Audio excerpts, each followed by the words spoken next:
Welcome to Jimmy's. I really wish they'd let us play music up here. Make these long trips go by a lot faster. It's against regulations. Yeah, I never understood that.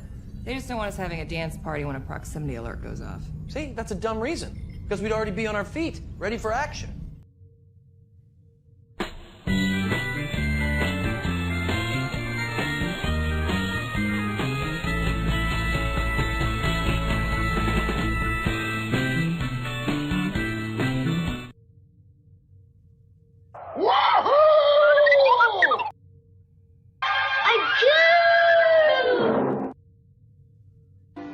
There's always tomorrow for dreams to come true.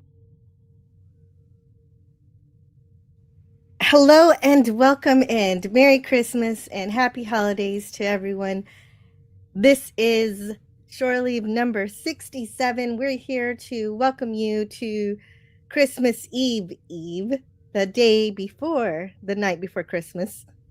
And we want to know how your holidays are going, what you're watching, what you still want to watch before the season, for the rest of the season, and what's on your Christmas wish list, and anything else the panel or chat wants to discuss. And I'm very glad to see you. And to start off my show today, we've got Istophobos and Stone Racket already with their mugs of hot chocolate. And lots of espresso mixed in with that hot chocolate. Yes. I've got a special kind of chocolate. You do? Yes, from Black Forest supplements. It's a super duper chocolate. I always have a cup of that in the morning with my breakfast. Very nice, very nice. Yes, I'm also having coffee. And I'd like to welcome everybody who's come in the chat too. Kimberly Ann Hart's here. PvP was here last night. He saw that it said shore leave, so he said, "Oh, my paws and whiskers, I'll be late." Just like the big rabbit from Alice in Wonderland who shows up on the planet because McCoy was talking about it. And now I cry out, Sulu! No. Like Dr. And Matt McCoy G. did. Yes. Matt G is here. Crouching Taylor Hidden Swift is here. Oh, Stone Racket, could you read this from you? It's that strange cat named Stone Racket, and he says, Merry Christmas to all, and to all a good morning, afternoon, and evening. That's true. That's true. We're talking to people from all over the world because it's YouTube, and it could be any time of day. It's always morning somewhere. Mm-hmm. Yes, I have a Enterprise, Tribble, Jill, Tribble, Enterprise. And then I did the same thing, except I had the Twilight Zone whirligig thing in place of the Enterprise, but I did the same thing. Oh, you mean my emojis, my chat emojis? Yeah, emojis. Yeah. So I have you in the middle, and you're flanked by two tribbles, and then on either side of the tribbles we have two Enterprise starships, and then the Twilight Zone, two Twilight Zone whirligigs. Yeah, StreamYard doesn't want to translate the images, so we just get the descriptions. So Elap is actually you, Jill. It's like, what? Oh yeah, LLAP. Yeah, live long and prosper. That's it. I named my image. Oh. So what is that? What is that again? What does that stand for? Live long and prosper. Oh, live long and prosper, of course. Yeah. And I call myself an OG Trekker. No. Yeah. You are, though. Yeah, I thought you had a Vulcan hand sign emoji, but it's in there in the regular assortment of emojis. Yeah, that's right. It's still, I don't use it as an avatar when I stream much anymore, except for my away emoji if I'm away. You can still see it. Yeah. Yeah, I always gave you a Vulcan salute when I saw you in Doomcock's chat. Yes. Yes. That's how I first met Istophobos. That's how I first met Jill, was in Doomcock's chat. And, you know, she was a Trekker and I was a Trekker, and I thought she was really cool. And I asked Jill to marry me. Wait, I don't remember that part. Yeah, and then I had to. And you go, normally I cut things off like that, but since apparently you weren't creeped out by me before, you kind of humored me, but you said, no, I'm already married. Yes, And then of course I responded in complete logical and calm response. I went, I don't want to live. I don't want to. You remember that? Actually, don't remember this interaction. Yeah, I believe you that it happened though. Yeah, I'm kind of like, well, how far can I press YouTube? It's like,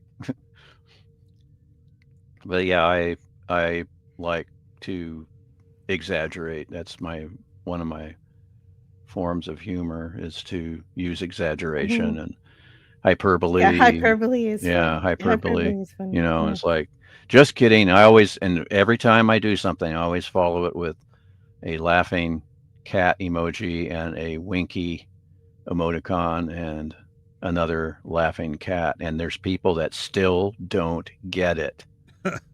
I'll follow, they'll go, well, that's pretty rude, or what are you doing? I'm kidding, and I put it in caps. It's like, I'm kidding.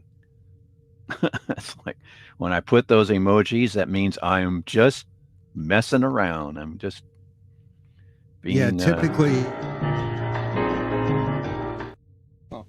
any sort that's of what I want to laughing see. Emoji will I don't know, like I met most of the people I know online through Clobby's channel, and senses of humor were in no short supply, so nobody ever seemed to really take anything the wrong way over there. That's good. Hell, I was ready to marry Clobby when I oh yeah. Oh man, I had always wanted to give him a hug, but I never got a chance. Franco Walker, I just want to say hello to Franco Walker. Make sure you're on live chat. YouTube hides some chats on the top of the chat. And hello to Canadian Spider-Man. Wow, all these Spidey's channel. All these avatars, they've got Santa caps. Did you notice the one on Franco Walker? He changed it. Yeah. He has a Santa cap. And it's like, awesome. Yeah. Franco Walker has a Santa hat. The one that's on Spidey's is a real hat. That's a real hat. Cool. Yeah, like not a fake one. So that's pretty cool. Also, hello to Brogu. Brogu. Merry Christmas Express. to you, Brogu. Where is the chicken's hat? I need it. That little Santa hat for the chicken. And hello to Gavin Blackburn. I just want to make sure to say hi to everybody who's joined us. He's got one of them Space 1999 things. Yeah, I'd like to know why the eagle isn't wearing a Santa hat, Gavin. Everybody. Oh, that's what they're called. They're called eagles. Okay, I forgot. I'm not a fan of that show. So. Yes, they're eagle. Yeah, Herc 130. Hello. I know Brian Johnson is responsible for the special effects, so. Or he worked on the models anyway. Oops, I took a wrong turn. Hey, glove cleaner. Hey, yeah, I didn't know what to talk about today, but I did think of Night of the Meek, and you always remind me. I'm always taking a wrong turn at Albuquerque. I don't know about you guys, but work has really been interfering with Herc's stream time. What is going on? I think Brian Johnson and Martin Bauer, they did all of those models, and the production design has that very buttony Derek Meddings look to it. Yeah, also Derek Meddings. Yeah, Derek Meddings, he's pretty darn cool. Listen, those comm locks were the coolest things I thought I had ever seen at the time. They had the little 1.75-inch CRT screens in the end, and they functioned basically like a PDA plus a key. I had a prop one of those for a little while. Oh, wow. Oh, that's kind of cool. I still need to see the show myself, but I want to thank you, Estephobos, for becoming a member. Oh, I thought I was, but I don't know. YouTube seems to always unsubscribe me and cancel me from stuff. I don't know. Yeah. Well, we're gonna. It's the fact that you got a cute polar bear emoji, but he's smoking a cigar, and so YouTube gets confused and doesn't know what to do. Yeah, well, I don't even smoke cigars anymore, but those were my 2 last bad habits, and now I only have one, which is coffee. Coffee. So the doctor asked me, like, how much coffee do you drink a day? And I'm like, only 2 or 3. And he's like, that's not bad. I'm like, pots. Yeah, that's don't go overboard. Well, let's go Christmas tree shopping. Geez, yes. Do they still make wooden Christmas trees? Aw. Remember what Lucy said? This doesn't seem to fit the modern spirit. Besides, I think it needs me. Jill, do you have the Charlie Brown Christmas album and the 25th anniversary album of the Peanuts? I don't have it. I should have that, but yeah, I've got. I listen to it on YouTube. Yeah, that's my favorite Christmas music of all time. I've got. I'm not sure if it's the 25th, but I've got 2 different CDs of the soundtrack. I've got one that I got years ago, and then they were selling the Charlie Brown CD soundtrack at Barnes and Noble. That was within the last 10 years, and I snagged that. Nice. So I'm thinking that's probably the equivalent of the 25th anniversary, but not sure. But yeah, I enjoy that soundtrack, and I remember getting into an argument with one of my coworkers. I used to work at the University Hospital, and I would get the procedure suite ready for the urology clinic. So I was up there getting the sterile instrument trays and other things restocked really early in the morning. Yeah, I had an argument with a guy named Phil because he said that he goes, yeah, my dad has an soundtrack album, and the guy that did the Charlie Brown Christmas soundtrack was such and such. And I go, no, it was Vince Guaraldi. He goes, no, it was, I can't remember what he said, what name he gave me, but it's like, no, it's Vince Guaraldi. I said, when you watch the special, look at the credits. Yeah, it's totally Vince. Vince Guaraldi, and the Vince Guaraldi trio, and before that, and he was famous for that, and but this guy, basically it was a cover album, I guess, of some of the tracks or something. He was convinced it was this other artist, and I'm like, no. And I said, I'll bet you your full year's salary. That's how confident, I was like, yeah, I'm one of those people that if someone says something that's outrageously wrong, I will, it's like, stand my ground, and that's good. Well, hopefully eventually he figured it out. Well, yeah. He never came back, he didn't want to lose a year of salary, I would imagine. Yeah, he was a difficult guy. He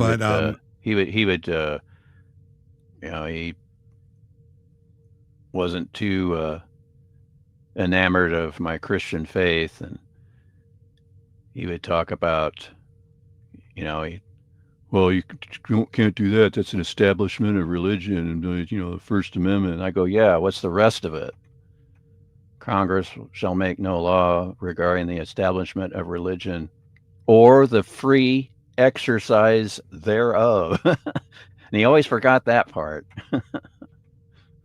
Yeah, I grew up in a sort of jazz blues household, so I was listening to Vince Guaraldi before I knew that he was basically the Peanuts guy. And there you go. And he wrote all that stuff. But on the 25th anniversary, on the Happy Anniversary album, there was a lot of covers. There's B.B. King, Chick Corea, Dave Grusin, David Benoit, Lee Ritenour, Patty Austin, Kenny G, and Jerry Mulligan are on there, and the performances are fantastic.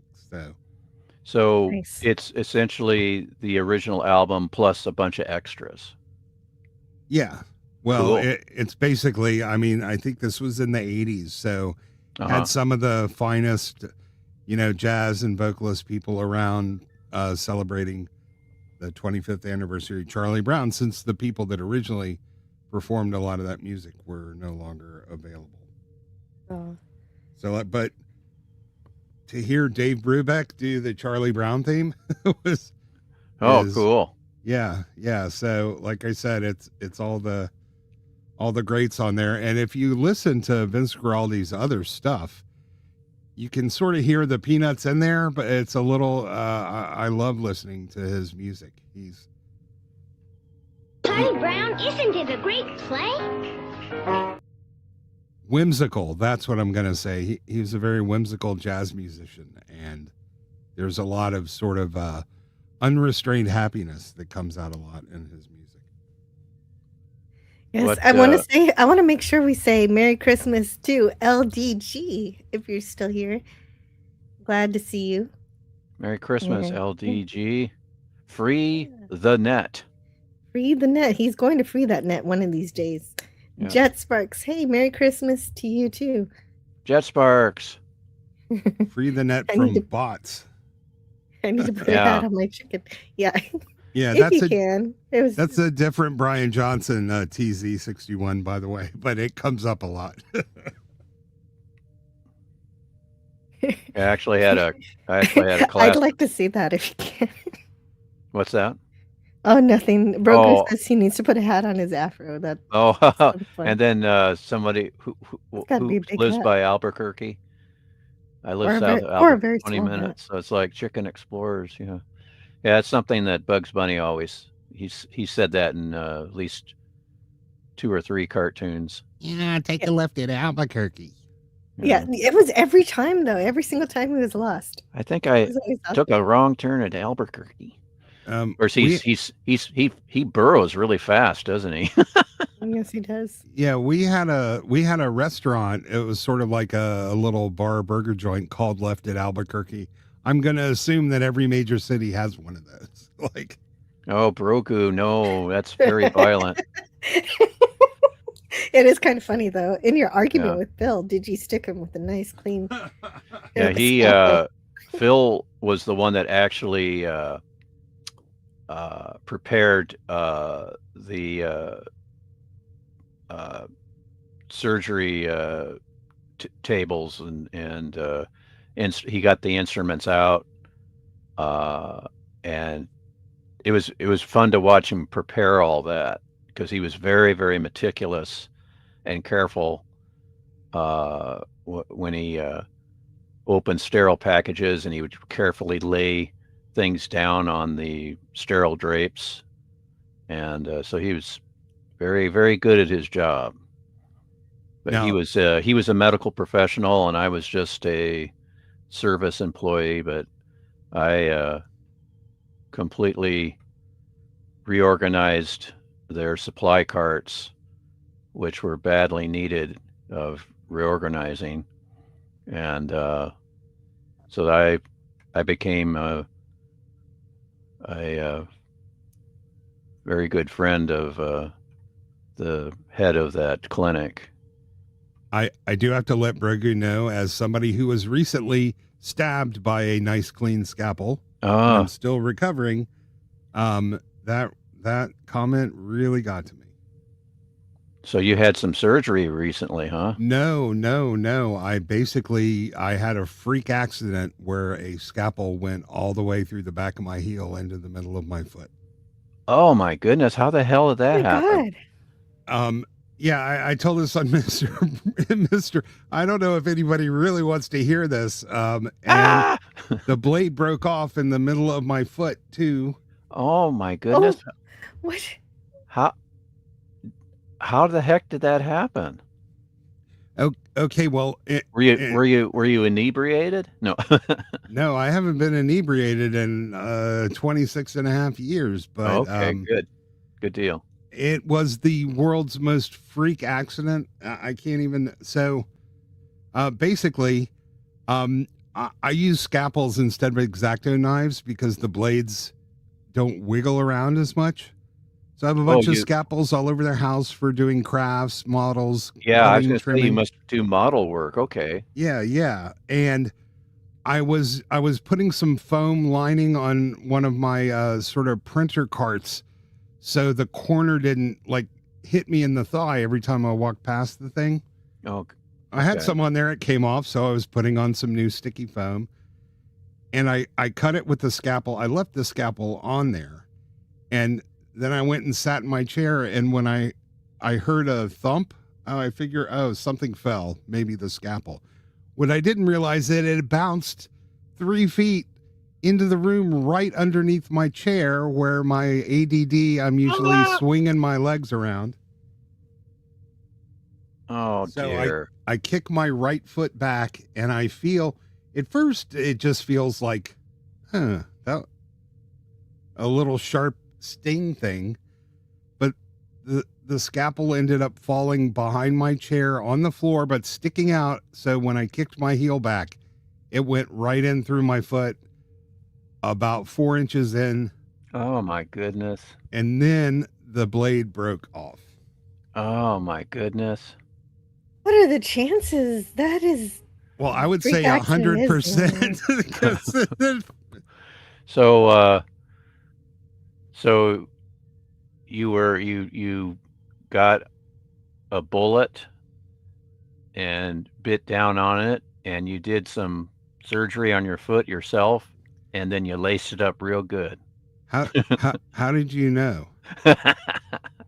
See, I didn't realize. I thought the blade had broken off, and I'm looking for it on the floor because I don't want to. Oh my goodness! I don't want to step on it. And then, as I'm hobbling around trying to stop the bleeding, I had the idea. Oh my God! What if it's still in my foot? I'll do anything to avoid going to the doctor. Okay, I eventually had to go, but I used some refrigerator magnets and I put them on the bottom of my feet, and they stuck on my foot. And that's how I realized it was still in there. Yeah. Wow. So I took some modeling forceps, the little steel grips, and I bit down on I don't know what it was. I think it was an old plastic toothbrush, and I pulled that out of my foot. Wow. I have a picture. I can make that my avatar. Well, you know what? No. No. I was going to say you bit down on an axe, on an axe handle, like Daniel Boone. The story is graphic enough. Yeah. So, but anyway, I waited too long to go to the doctor. So, of course, they're really worried about an infection, and that's the fear of that. And at my age has, finally convinced me to go to the emergency room. So they gave me a bunch of IV antibiotics and then a bunch of pills, and then I've been hobbling around for about a month. And a tetanus shot? Yes. Because listen, I wouldn't use the word accident prone, but other people might. I say I'm just, energetic. So I know I had a tetanus shot, but I couldn't really remember when my last one was. So. Wow. So how are you doing now? I've only been able to really move around, to really walk on it for about a week or two. So I mean I'm mostly better. There's still a really you can still feel it in the back of my heel, and I'm lucky. Any higher and it would have cut my Achilles tendon. So I'm quite fortunate. Jill, yes. I'm going to be sick. Yes. I'm going to mute my Yeah, Well, that's terrible, Istophobus. Yeah. yeah, So I that was on is. the I'm glad crutches and But I'm glad it's behind you and you're healing up yeah, I'm oh, glad you thanks. could see the silver lining of it, that your foot didn't get totally destroyed. Oh Yeah. yeah. But the next time I hear something fall, I'm going to immediately attend to it rather than wait until I finish this code. So, Yes, makes sense. Makes sense. I mean, I was Oh. really hyper focused on, what I was doing on the computer, and I hear the thunk, and I'm like, oh, I'll get to that in a minute. Franco Walker also agrees, no pictures. And Brogu says, the scalpel in the middle of your foot explanation. It says one thing to me. Merry Christmas, everyone. And I was able to get around with a crutch and a cane on Thanksgiving. So all my family, we got together this year for Thanksgiving, not so much at Christmas since everybody lives around the country. And it didn't really impact my holiday, so I'm glad for that. But if it had happened a couple weeks sooner, it would have really cramped my style there. So yeah, right. And so it was also good timing. You're so optimistic about terrible injuries. Gavin says scalpels go in easy, getting them out, however. Yeah, well, he knows firsthand. Yeah. My goodness. Well, that's what you get, Brogo, for making a comment like that. that is. Thank you, Brogu. Chicken Express, I have to thank you for becoming a member. Thank you so much, Chicken Express. I only just met you a couple weeks ago. You're already becoming a member. You're so amazing. Yeah, I've had, believe it or not, that's not even the freakiest of accidents I've had. But, I've lived a long life with a lot of weird stuff that's happened. So, it's one of the more visceral accidents I've had, though. But certainly the most recent. Yeah. Oh, absolutely. And possibly the last, I don't know. I'm hoping. Yeah, I hope so. Oh, no. I hope everything goes well for you this holiday. Yeah. The last time I was moving, I was using one of those tape guns to tape the boxes, and they have that very sharp blade to cut the tape. Yeah. So I had a not so fun time with that thing either. Oh my goodness. Okay, so this is for Chicken Express. Dear Santa Claus, how have you been? Did you have a nice summer? All I want is what I have coming to me. All I want is my fair share. Yeah. 10s and 20s. Oh, it's my baby sister. Now remember, this premiered in 1965, and Charles Schulz was attacking the commercialization of Christmas, and it's just every year it's gotten worse and worse. Yeah, it has gotten worse, but at least we still have this special, and even the special had to deal with the commercialism because they had to promote Coca-Cola. Yeah, it was either Coca-Cola or Dolly Madison were the two big sponsors, and they always cut out, when Snoopy grabs Linus's blanket and he gets not only Linus and Charlie Brown, and he flings them. We see what happens to Charlie, but what happens to Linus? What happens to Linus is that he slams in. I think it's either Coca-Cola or Dolly Madison. Yeah, it was Coca-Cola. From my and I'm like, but I haven't seen the footage. And it's kind of like, well, doggone it, even though it's a commercial, keep it in or have it as an extra or something. But yeah, because it's just mysterious and it's just over. Franco Walker, thank you so much for sending a membership chat. Merry Christmas, everybody. Yeah. Merry Christmas to you too. And also, I think Old Man Bird is here. The chat's jumping on me like crazy. Old Man Bird. There he is. How old is Old Man Bird? Old enough to be old. Yeah, I'm curious myself too. I find it a little sad that the current war on Christmas is less about the commercialization of it and actually more about the war on the genuine spirit of Christmas, and I find that sad. Yeah, it's disturbing. There's Yeah, in fact, they don't have a problem with the commercialism aspect of it because that's far removed from the religion. It's kind of like, oh, don't talk about Jesus. Don't talk about that. Talk about Santa.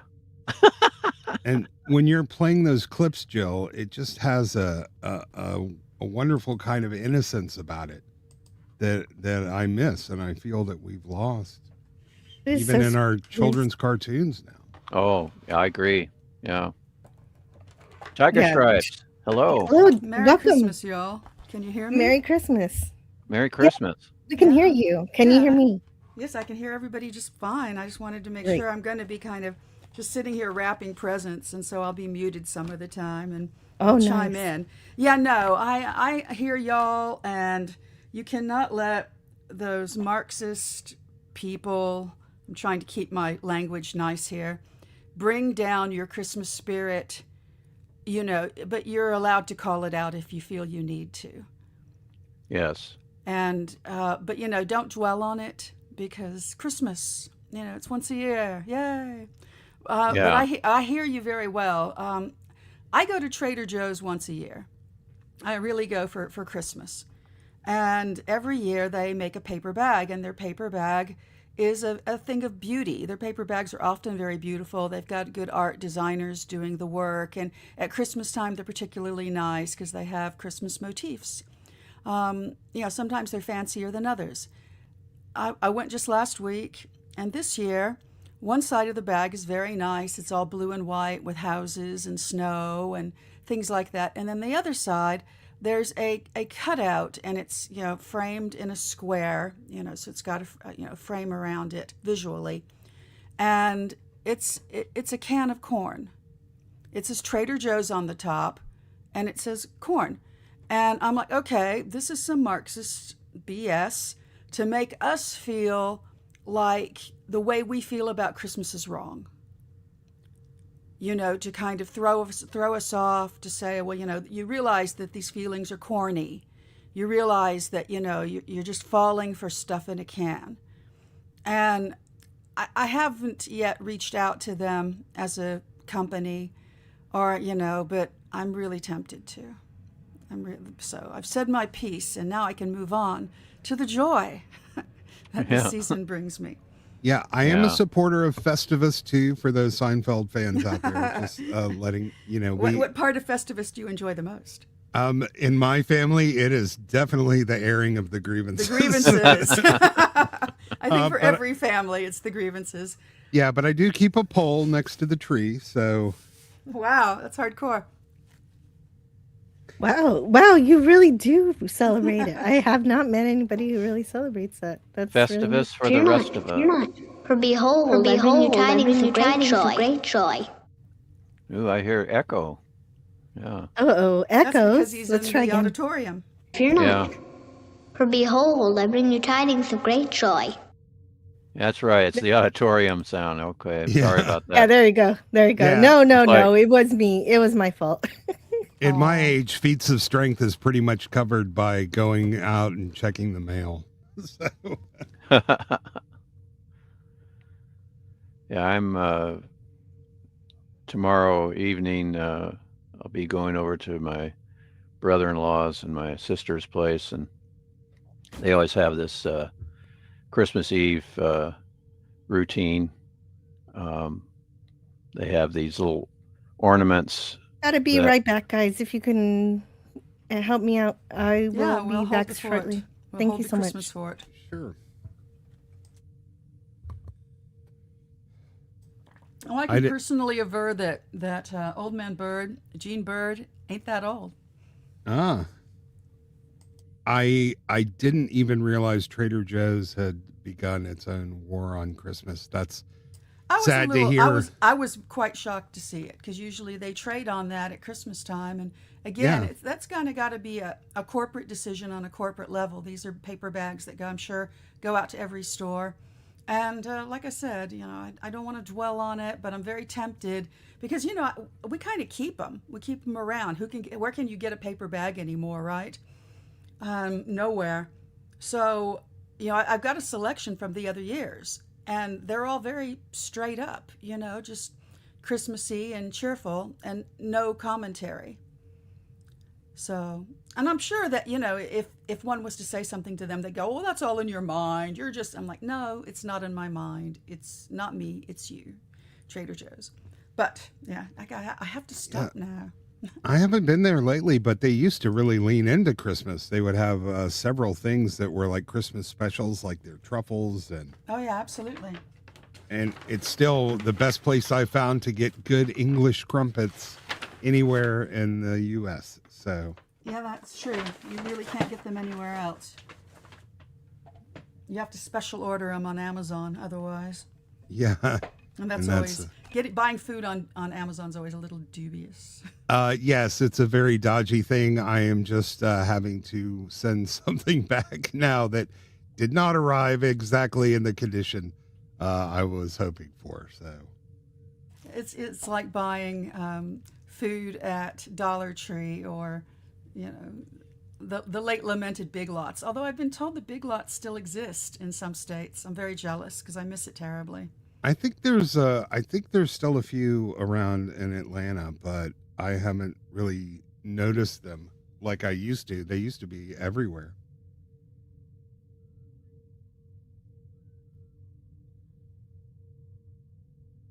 And Bregu's saying he refuses to buy food on Amazon. Now they're partnered up with Whole Foods, so you can actually buy stuff that just comes directly from the store. But you don't all they're not always clear about where it's coming from. Yeah, Frank. With everything these days. Crumpets are one of the most, along with Yorkshire pudding, are one of the most magnificent UK exports besides the Beatles that I can remember. Yes, edible exports. The Beatles are not edible, except in your ears. They're brain food. Yeah, well, I know some people that might disagree about that, but I'm with you there. Well, then they cannot be my friends. I'm sorry. If you don't like the Beatles, if you dislike the Beatles. No, I'm talking about people that would actually try to eat the Beatles, not in a cannibal sort of way. Oh my God. Yeah, no. Don't you remember those all the concert films of the women absolutely losing their minds? Oh, well, they weren't women. They were very young women, young women. Yeah, almost girls. Just barely girls, but certainly not quite women. And that's the Dionysian frenzy. They couldn't help it. I got to say hello and welcome to Scotty R37. I think he's here. Yeah, good afternoon. Merry Christmas. Right. Merry Christmas. Merry Christmas.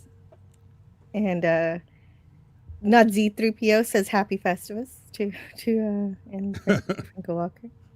Feats of strength. And Franco also says we can get crumpets here anytime we want. Yes, I am so jealous, Franco. Although I'm not jealous about some of the other stuff that's going on. I've never had a crumpet. Me neither. I've had a scone. They're lovely. They're kind of spongy. I've had biscuits. Never a crumpet. Imagine a crunchy, thin biscuit that's creamy on the inside. Okay. If you ever had a real Italian pugliese that's like really hard and crusty on the outside, but almost creamy, gluteny on the inside. They're soft and eggy on the inside, like a good Yorkshire pudding. Yeah. That's kind of like what a crumpet's like. Only there's no hard crust on the outside of a crumpet unless you really toast the heck out of it. Yeah, it's a slight crunchiness if you get around the edges. Yeah, they're eggy, kind of an eggy batter, not eggy like in flavor, just in texture. It's like all of the wonderful forms of carbohydrate all incorporated into a single food product. You get all the benefits of carbs. You get the gooey, you get the crunchy, you get the chewy. Tasty goodness. Absolutely. That Well, there's sounds also really good. 1,000 I've little never had holes one. in them that soak up the butter. Nom, nom, Yes. Yeah, they have a very Sparkles, crenellated Merry bottom. Oh, sorry. I gotta say, Merry Christmas to Miss Sparkles. She says, "Are we fighting? No, we're not Not fighting. yet. Wait. No, not yet. Wait, Not though. yet." No, we're I'll talking tell you about the Beatles. No. We're talking about Christmas food or food. It's my the traditional time of Christmas miracles. So food. Yeah, no it's fight. tamales. Tamales are my Christmas food. Well, and I actually I have a nefarious plan because I'm going to be herding cats. My family's going to be coming over for Christmas Eve, and so there's the full spread of foods that we're going to be doing. And so I was like, I wonder if we have any escargot.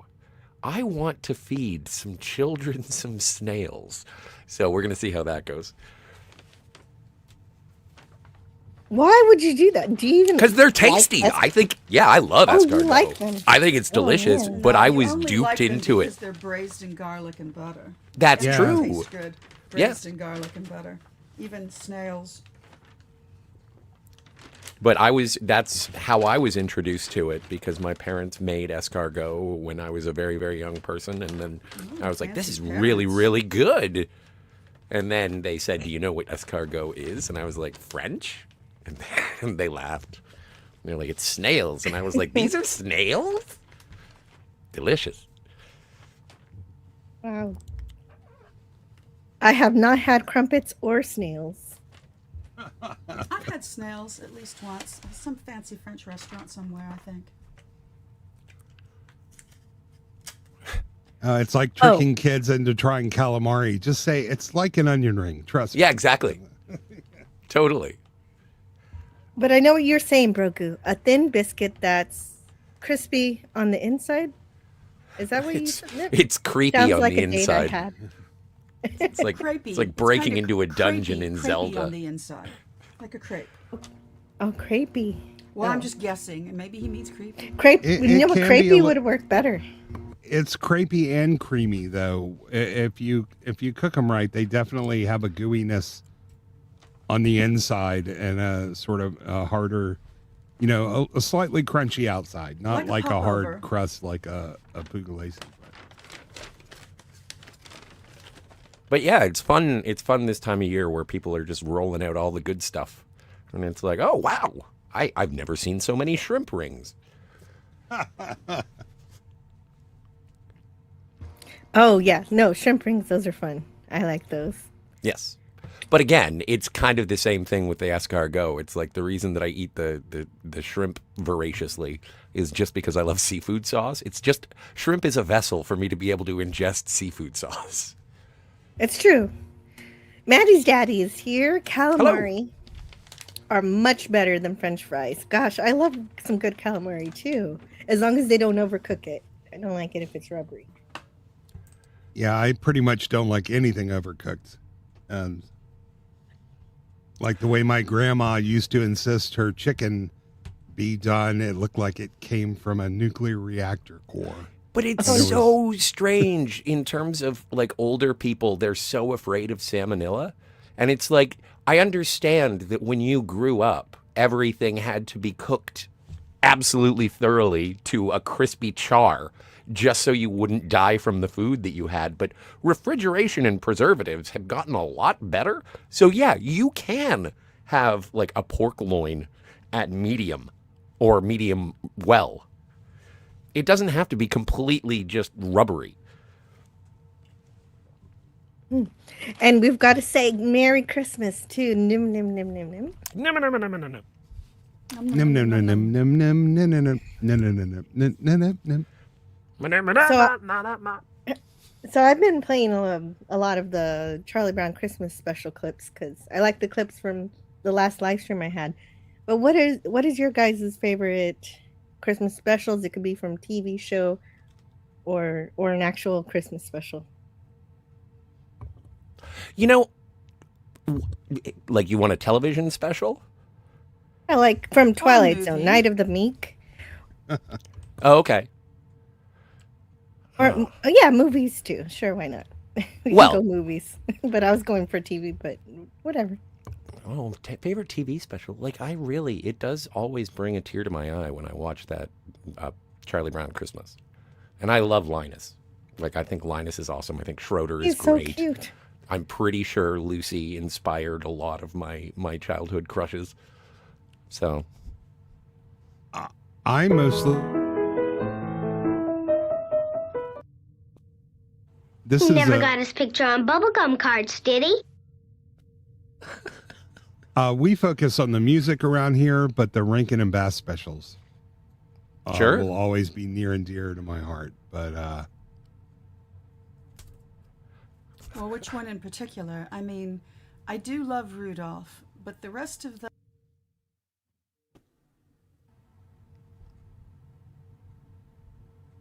I'm going to say Frosty the Snowman and Rudolph the Red-Nosed Reindeer. Interesting. Well, Rudolph's Those great. are the ones that I reviewed on last Friday. So there you go. Yeah, those are my favorite also. I learned something about Frosty very recently, like yesterday. I learned that June Foray did the voice of the little girl, Karen, initially, but then like 2 or 3 years later, they overdubbed her with an actual little girl, which is a little aggravating. Well, but, and when we were reviewing it, I watched the audio commentary for Frosty the Snowman, and the reason that they overdubbed it is because of the success of the Charlie Brown Christmas special, because they used actual children. And so because it was popular and it was so successful with the Charlie Brown Christmas, they decided to replicate it, or attempt to replicate it with actual smaller children. And the I forget the name of the historian who did the audio commentary, and he said that June Foray would get complimented on her work in Frosty the Snowman, and she was like, I was in that? So she had no recollection of it just because she was so prolific. Oh, I think when she said that, she knew very well what she was in. June Foray had a really excellent memory for snubs, and who wouldn't? Who wouldn't? But she is certainly on the Mount Rushmore of voice talent. Like, she's one of the pioneers. Yeah. No, I'm quite sure that that was her way of saying, well, I was, but then I wasn't. Because she was good that way. Oh. Well, yeah, she did not work for Hanna-Barbera for years after they snubbed her on Betty Rubble. She wanted that part very much. Oh. Yeah, and she did it in the pilot. Oh, wow. So she helped to carry the pilot, and then they went with B. Benaderet. I don't know if I'm saying her name right. Is there a Flintstones Christmas special? There must be. There is. There's more than Has one. to be. There has to be. Yeah. Yep. And Merry Christmas, James Caserta. Hello. Yeah, that's what I was going to ask you guys Merry earlier. Is Istophobos and Stone Racket were talking about Columbo. Is there a Columbo Christmas special? Every episode of Columbo is like Christmas. Probably. Oh, Miss Sparkles is going to be talking about the CBS Claymation TV special in a couple of hours. That's great. Hooray. Yeah, no, so much fun. There are a couple of holiday-themed episodes, like Double Exposure or All in the Game, or It's All in the Game. They're not dedicated Christmas specials, but they do sort of have a festive vibes to them. I assume that, Columbo's always at home on Christmas. I don't know. But, I will say, ever since this movie came out, it's been my favorite Christmas movie of all time, and that's Bad Santa. Oh, wow. It's not for the Nice. kids, though.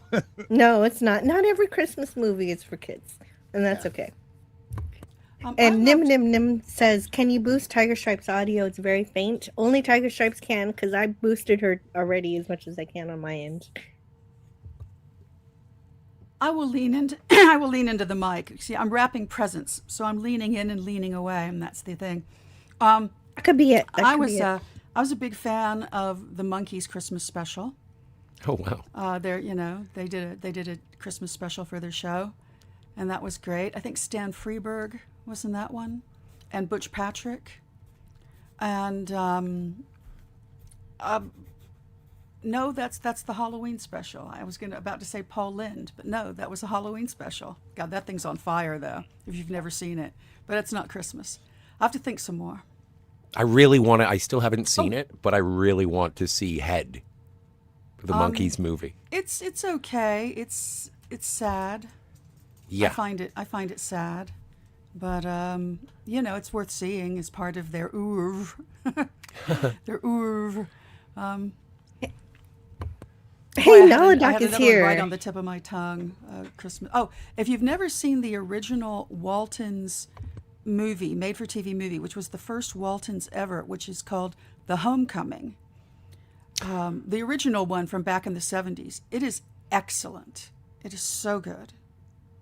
Well, and also, not to dismiss the Waltons, but the first episode of The Simpsons was a Christmas episode. The very first episode. Wow. Oh, yeah, but the Simpsons episode that always sticks with me is when Bart shoplifts that toy and he gets in trouble. Yes. Is it a toy or was it the video game? Oh, the video game. Yeah, it was a video game. That's right. The Simpsons that Christmas that I love is the one where they're snowed into the school. And Principal Skinner is trying to keep them occupied. And he's showing them an old black and white Christmas movie, which is clearly based on March of the Wooden Soldiers, which is what they retitled Babes in Toyland with Laurel and Hardy, which you still see go by every now and then at Christmas time. But tying it all together in my brain is just quite a feat. Mm-hmm. I want to say Merry Christmas to Naladoc. I see you there in the chat. And yeah. Naladoc says, I could go for some steamed hams right about now. Yeah, it's still good. Aurora Borealis.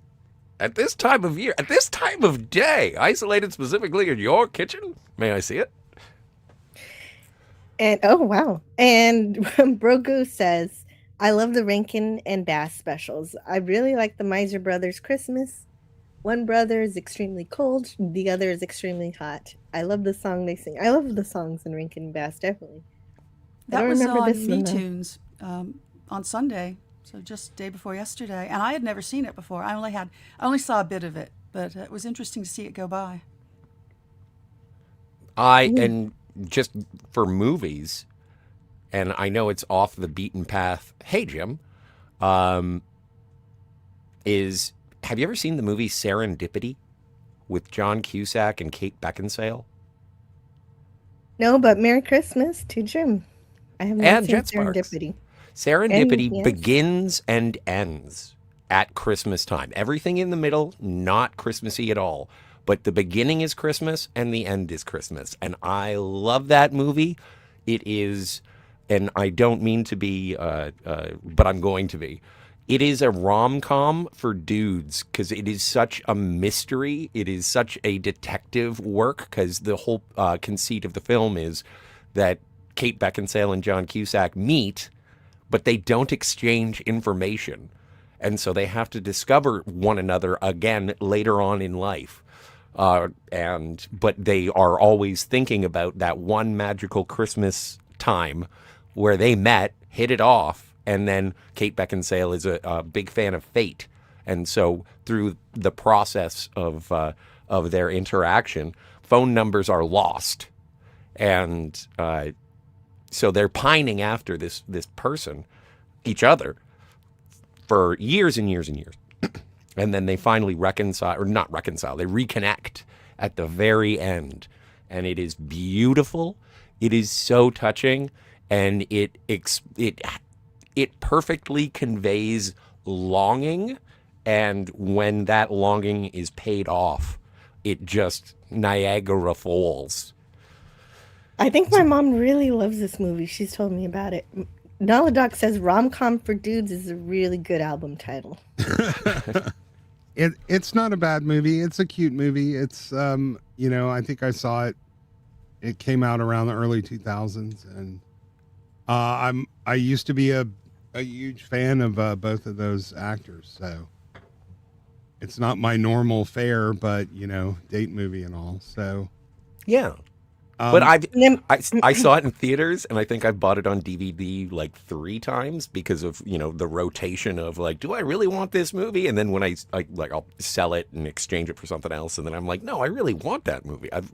It is something that I adore because it makes me feel feelings, and that's what art is supposed to do.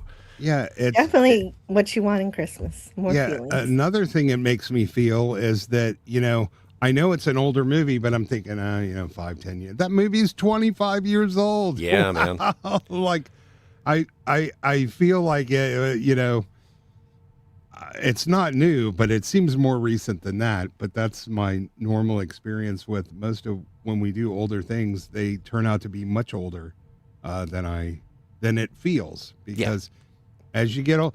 When you're 2 years old, a year is 50% of the time you've been alive. But when you are 50, it's only 2%. And that's why time always moves faster. It's like when you go on a vacation, the first 2 days seem like they'll last forever. And then the next 5 go by like that. Well, that's relative. Pretty much life. Yeah. Well, and that's how I feel about Sundays and August. It's like, I only have this one left. I'm very miserly. And it's like, this isn't, why can't I have more? Naladoc says, do you all love Kat Cook's favorite Christmas film? Shoelaces for Christmas. You do. I've never seen Shoelaces for Christmas. I've never seen it either. It's a Hallmark movie, right? I feel like all Hallmark movies are essentially the same. Yes. There's a gazebo in every Hallmark film. Does it involve prison by any chance? Because shoelaces are very hard to come by in there. Sorry. Actually, I would love that Hallmark special. Oiler Greg says, eggnog time. Cheers. Oh, cheers. Huzzah. Oiler Greg. That's wonderful.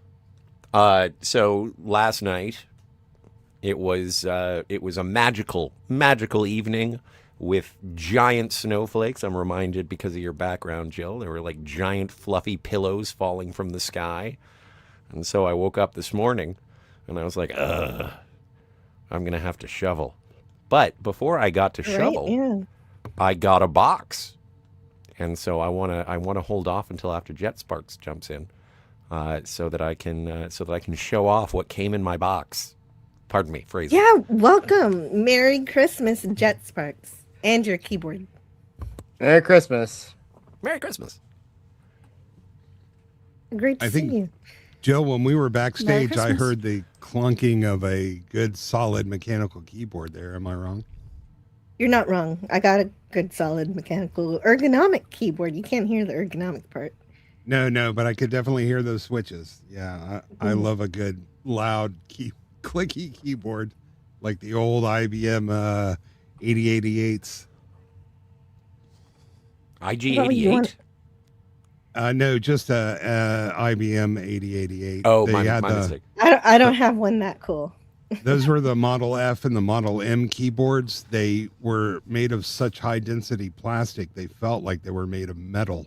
You could defend your home with one. And they used a technology called catastrophic collapsing switch. It's a longer term, but it's basically like catastrophically collapsing spring switch. And when you press those things down, man, you knew you were pushing a button. Well, Istifos, did you ever watch Max Headroom? Yeah.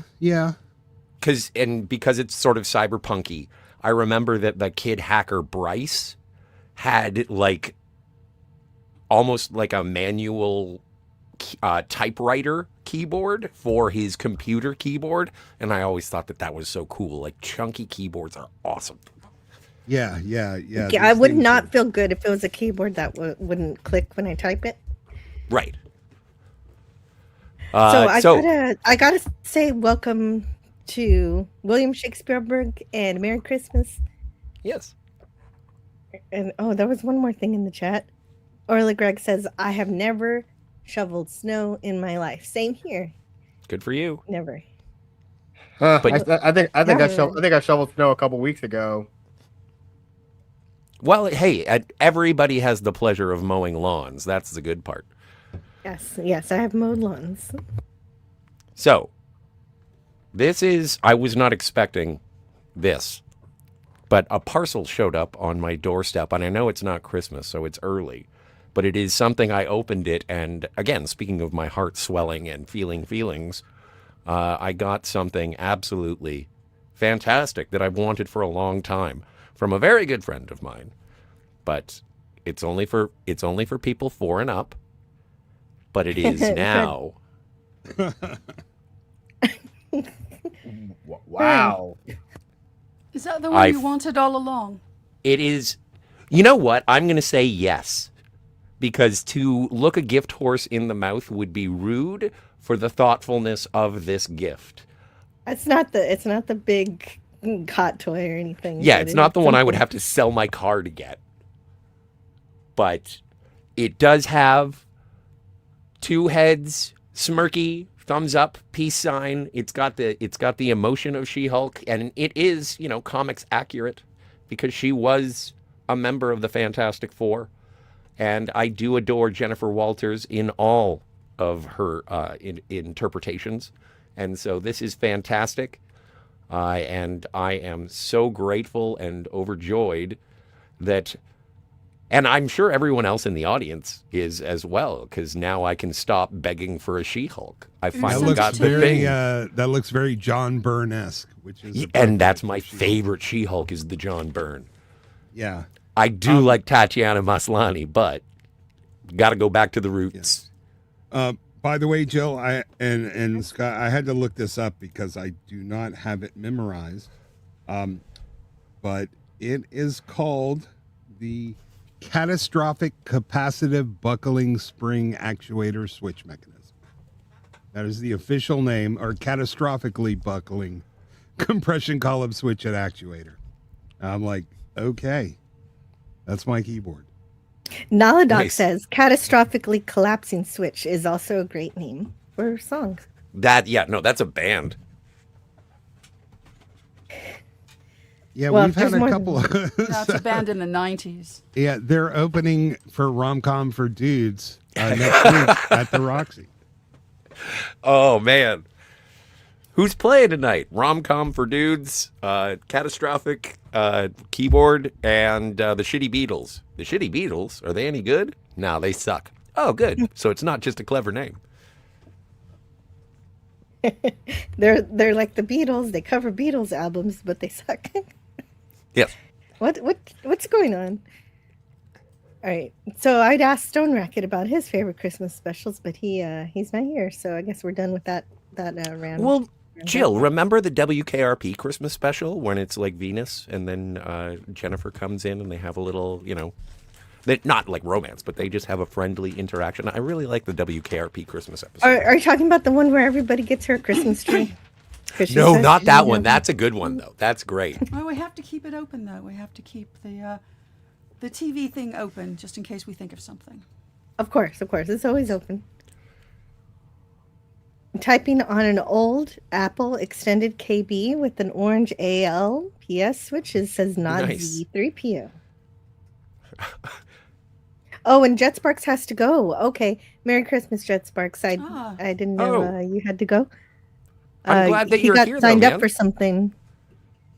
Yeah. Well, we're going to get to the super chat in a minute, but we got to say goodbye to Jet Sparks.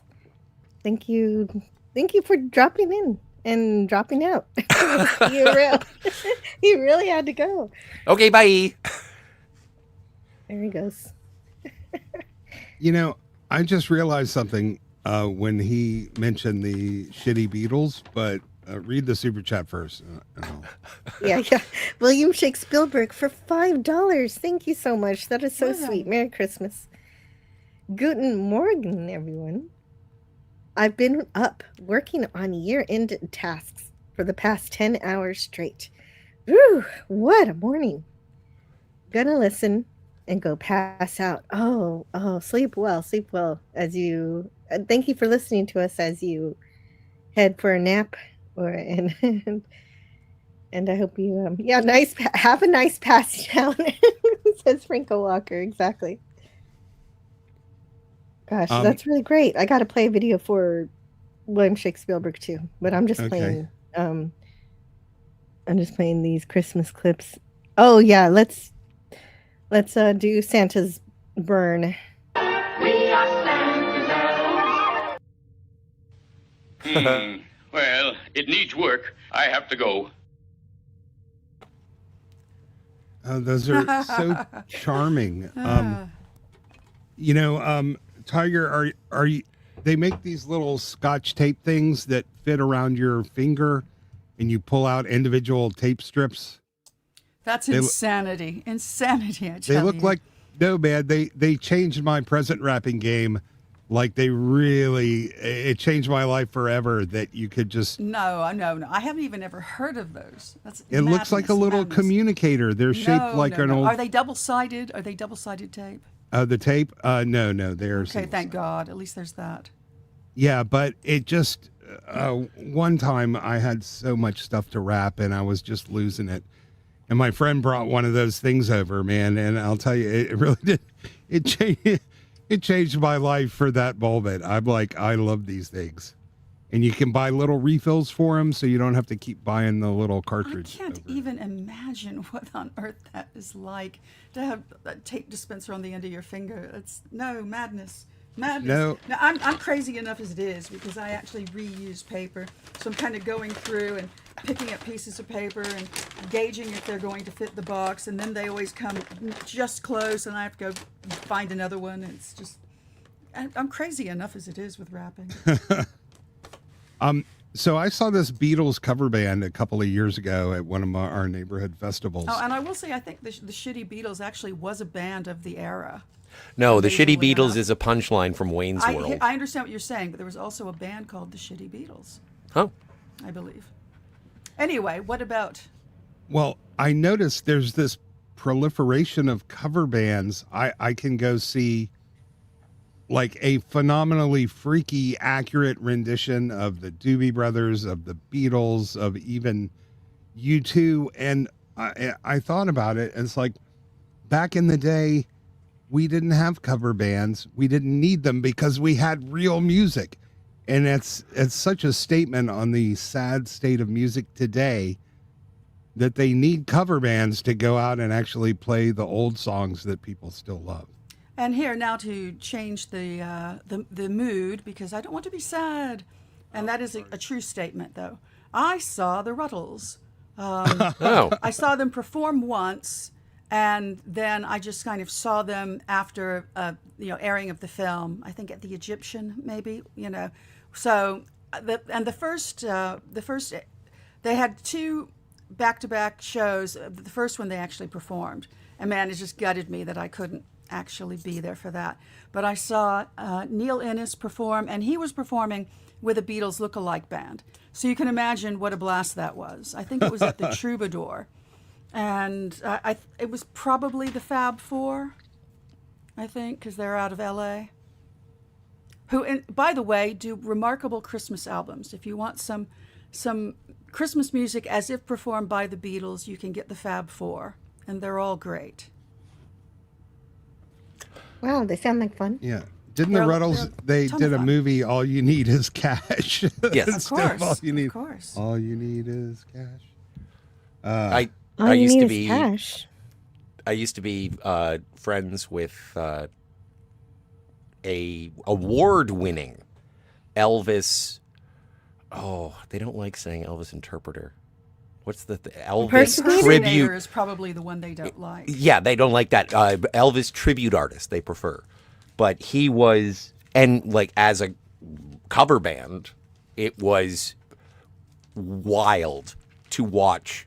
The ladies, they fawned all over him as if he were Elvis. And he's a huge Elvis. It's kind of like James Cawley from Ticonderoga, like with the Star Trek set. It's like he lived being Elvis. And it's insane to see the audience just go bug nuts over him. And so I'm okay with cover bands. I think it's a cost effective. It's leave Kmart robots alone. The GoBots are fine. If that's all you can afford, that's what you're getting. Yeah, cover bands are fine, but I do agree it would be nice to get original music that's good, which I'm sure does exist. But somebody said all you need is cash, so I wanted to play this. How I love to hear that old money clink, that beautiful sound of cold hard cash. That beautiful, beautiful sound. Nickels, nickels, nickels. Do you think anybody is going to be making a living being a Taylor Swift impersonator in 30 years? Wow, that's a good question. Making a living doing it right now. Yeah. We just don't know about it. Oh, trust me, you're not wrong. That sounded weird. No, I mean, all of these new. It's not even them singing on the album half the time. It's just. Oh, yeah. It's like Katy Perry herself is a Katy Perry impersonator. Exactly. Like when Milli Vanilli happened, that was such a huge scandal, and now it's just business as usual. Yeah. Now everybody does it. James Caserta wants a voice modulator for Christmas.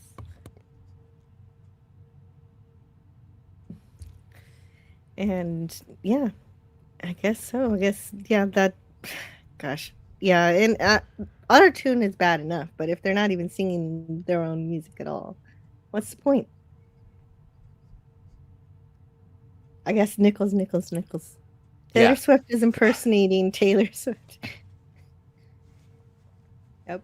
Well, what about the movie theater? Are you guys going to? Do some people go to the movie theater for Christmas I don't even know what's playing at my local movie theater. Let me look. Let me check the application on my telephone. Yes, please do. I'm curious because it is a gathering place on Christmas. It's one of the big deals for the year. Tail end of award season. You got to get this stuff out. Stone Racket, you're back? Are you back, Stone Racket? I am here. Yeah, okay, so I was asking everybody their favorite Christmas special. I was wondering if you would tell us that. Well, let's see. I can show you. Yay, show me. Sounds good. Let's see if I can see it. Oh my. The only thing that's really being released on Christmas Day is Anaconda, the Paul Rudd Jack Black. Everything else is already out, or at least in my theater. I'll check a closer theater. Sinister's here. Hello, Sinister. Well, that's fine. Nobody needed to go to the theater anyway. How many of you went to sleep to a Jill stream this year? Oh, wow. Scotty disappeared. I think I might have once. I mean, sitting here in front of the microphone, too. I just remember one time where I felt like I was sort of tapping out. It was very early in the morning. Mm-hmm. Oh, to fall asleep to one of my streams. Oh, it would be an honor if you used my streams to fall asleep. No. No, I'm happy with that. That means that it's you let it be part of your life, and then you fall asleep. It's nice. I've got my image ready. Yes, and I am showing it. Oh, you are? Okay. Yeah, you have to tell me when you are seeing it because I don't have two monitors, so gotcha. But that's got the Peanuts Holiday Collection. Of course, I watch Charlie George C. Scott is a god. Yeah. Once again, I'm interrupted. Anyway. Yeah, I'm complimenting you anyway. Yeah, you are interrupting me.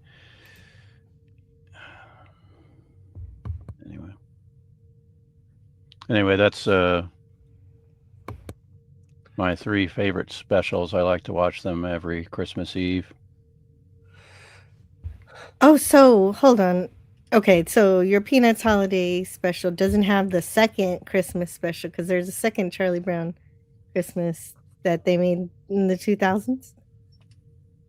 And it's all right, but nothing really has the charm of that first. Of course not. Of course. Yeah, of course the first is the best. But it's not bad. It was not bad. But But Scotty was talking. Well, you didn't really. Yeah, and Christmas Carol is obvious classic, and there's so many incarnations of it. And I think I enjoy all the ones I've ever seen. I don't think there's been a Christmas Carol that I've disliked. I'm quite picky. My very favorite is Scrooge, the musical with Albert Finney. That's ne plus ultra of Christmas Carol. Just the best. Definitely. And welcome back, Jet Sparks. Hopefully everything's all right. Yeah, no, that thing that I said I had to do, it was a lot quicker than I thought it was going to be. But you had to sign for a delivery? No, I had to sign for my my apartment is like some little finalization thing to confirm my rent for next year. Oh, that's important. Yeah.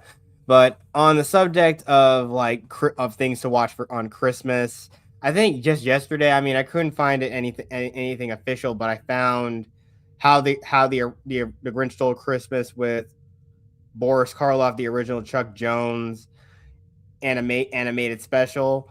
I found it's out there on Daily Motion, but I don't have any official means of watching it, but it's still so good. I mean, I personally prefer watching that over the live action Jim Carrey one. It's just, I'm sorry, but they're just like the Cat in the Hat one in live action. There are just some things that just do not work in live action. They just don't. And even then, I think Walmart's kind of getting in on that thing, trying to do it. I know somehow it's become a beloved classic as of late, but just it's not in this dojo.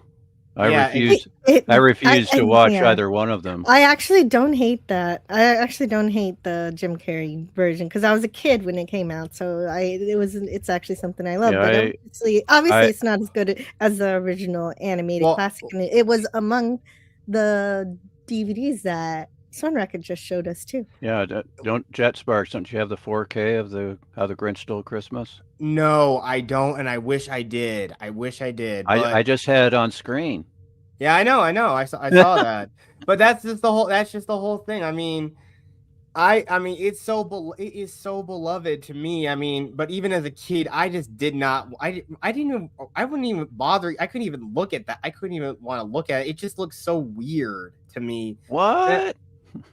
I know. This came out in 2003, and I was 9 years old. So yeah, you think I'd be the perfect audience for something like that? But no, I remember watching the original cartoon. Huh? Oh, I thought you were talking about the original cartoon looking weird. You're talking about I'm talking about the live action one. No, I'm talking about the live action one. Same thing with the Cat in the Hat. It's hard to try to replicate. It's just hard to replicate the whimsical art style of Dr. Seuss in live action. Sure, it could work for maybe CGI animation, maybe, but just live action, it just doesn't. Let's hear what Tiger Stripes has to add to this. Oh, I want to say that it's worth buying your own copy of the original Grinch because the version that they show on the television, they chop. Yep. And it's just not nearly as funny because there's always that Chuck Jones timing and doing things in threes, and they cut lyrics from the songs. Yeah, so when you see one go by at the thrift store, it's worth definitely get it. It also has and pick it up. It also has some extra cartoons on it. They're kind of weird. Apparently, How the Grinch Stole Christmas is not the only time the Grinch shows up in an animated Dr. Seuss short. Yeah, and that's the whole thing though. But I think the version I found out on Daily Motion, I think it might be the original version, but I really especially love the song. But it was sung by James Earl Jones, wasn't it? No. Ravenscroft, Thorol Ravenscroft. Yeah. Oh, Tony, better known as Tony the Tiger. He also does a lot of voices in Disneyland. I think Haunted Mansion features his voice. I know, but on quite a few of the recordings. Sweet. You're a mean one, Mr. Grinch. Yep. You really are. Now, when you hear that being sung, you can hear Tony the Tiger. Yeah. I think when I think back, when I replay it back, I do kind of hear it. Mm-hmm.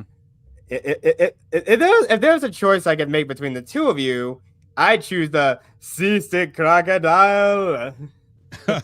Yes, indeed. Yeah, Chuck... but no, go ahead. Oh, no, keep continue, please. Yeah, the whole thing is it's so beautifully done, and it's just nice to know that when the Grinch, he has like his yellowish eyes and he's all mean now, but when he finally realizes that the citizens of Whoville, they didn't care about all the decorations, all the presents and everything. It's just the fact that they were all happy to be together. And even Christmas came. Christmas came just the same. The true meaning of Christmas came through, and his heart grew 3 sizes. Sizes that day. Yeah. Also, his eyes turned blue. And also, and that's just more nice. And I mean, and again, also, even I think Max was also kind of something of a victim of all of his meanness too. But eventually, poor Max. Yeah, I know. But eventually, Max, everyone got that happy, and he actually got to do he got to cut the roast beast. Yes, he himself got to cut the roast beast. And remember, Max everybody. Gets his own little slice, which is remember, everybody. All of that is happening on a dust speck. Right. Because it's the Who's. People are people. No matter how small. No matter how small, yeah. Yes. Yeah, so they've got a big elephant protecting them also. You betcha. Oh, right, yeah. All the Dr. Seuss books are all connected in some way. Yeah, I love Dr. Seuss.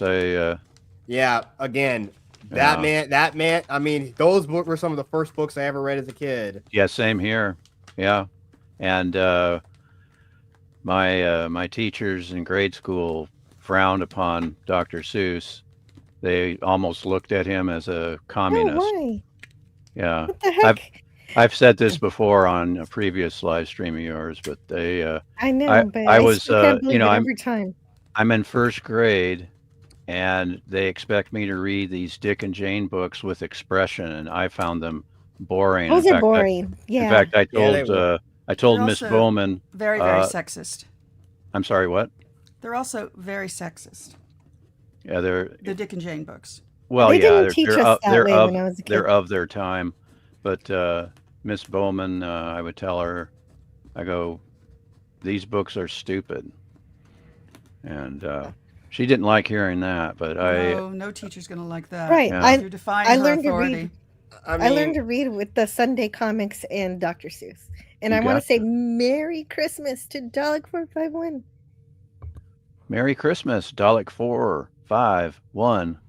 Dalek. As in Fahrenheit 451. Dalek. Yeah, Dalek should come on and chat with us. Merry Christmas. Merry Christmas. Hello, Dalek. Oh, look, there you go. See, Dalek 451, if you join, you will have a friend. Oh, and I forgot, and how remiss. Like all of the Doctor Who Christmas specials. Last Christmas is my favorite when Nick Frost plays Santa. That's what I was going to bring up. My favorite one is the 2010 one where they do the Christmas Carol with Matt Smith. But since they've destroyed Doctor Who, I just haven't had the urge to go back and watch them anymore. So it's been a while. There's a local radio show called The Lounge Show. They did a Christmas spectacular last Saturday, and they played a song I had never heard, which was called "I Want a Dalek for Christmas." Is it played the hippopotamus song? It's not to that tune. No, it's something that was probably made in the UK for the era. Jill, I sent you an image of that special, by the way. It's in your DMs. Okay, I'll check that out. And the Star Wars holiday special, Happy Life. Oh, of course. I still haven't finished it. I still haven't finished the holiday special. I got up. It's a lot. It takes a long time. Yeah, I watched the Boba Fett cartoon and I'm done. Oh, God. But no. If there's anything that truly is also one of the most unique Christmas films of all time, and literally we all know whether you watch it on either of these two holidays, it still counts. It's so unique. And that is, of course, The Nightmare Before Christmas. Yeah. Yeah. But I watched that an at essential for Halloween. me. Yeah, I watch it right in between, like around Thanksgiving. Oh, Yeah, well, I mean, you can. I mean, I watched it a couple of days ago, but I mean, again, you can watch it on Halloween or you can watch it on Christmas, and it still counts. It's still such a great movie, and I mean, it's so whimsically done. Well, as Dora the Explorer would say, why not both?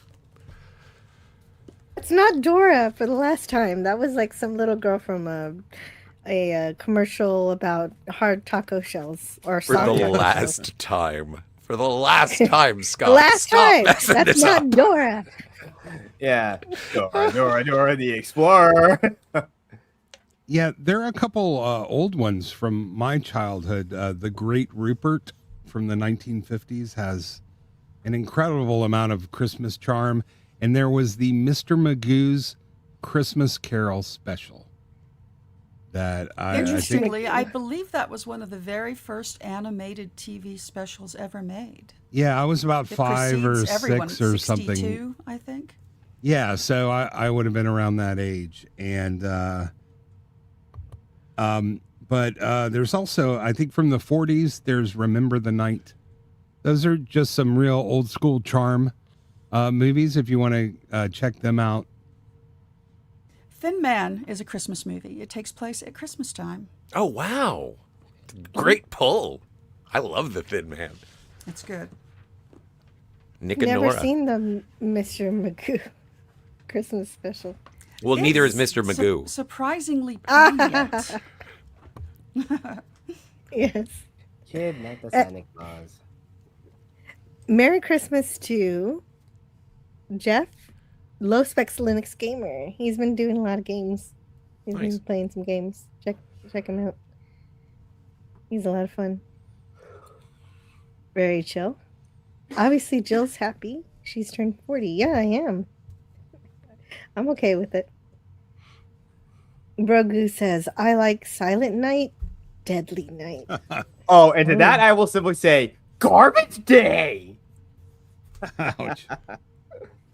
Gavin says Rambo is a Christmas movie. I don't know. Well, it happens around Christmas, but well, people seem to have that debate. I understand people have that debate about Die Hard, which I also watched a couple days ago. Nice. yeah, Yeah, but that Sinister says this.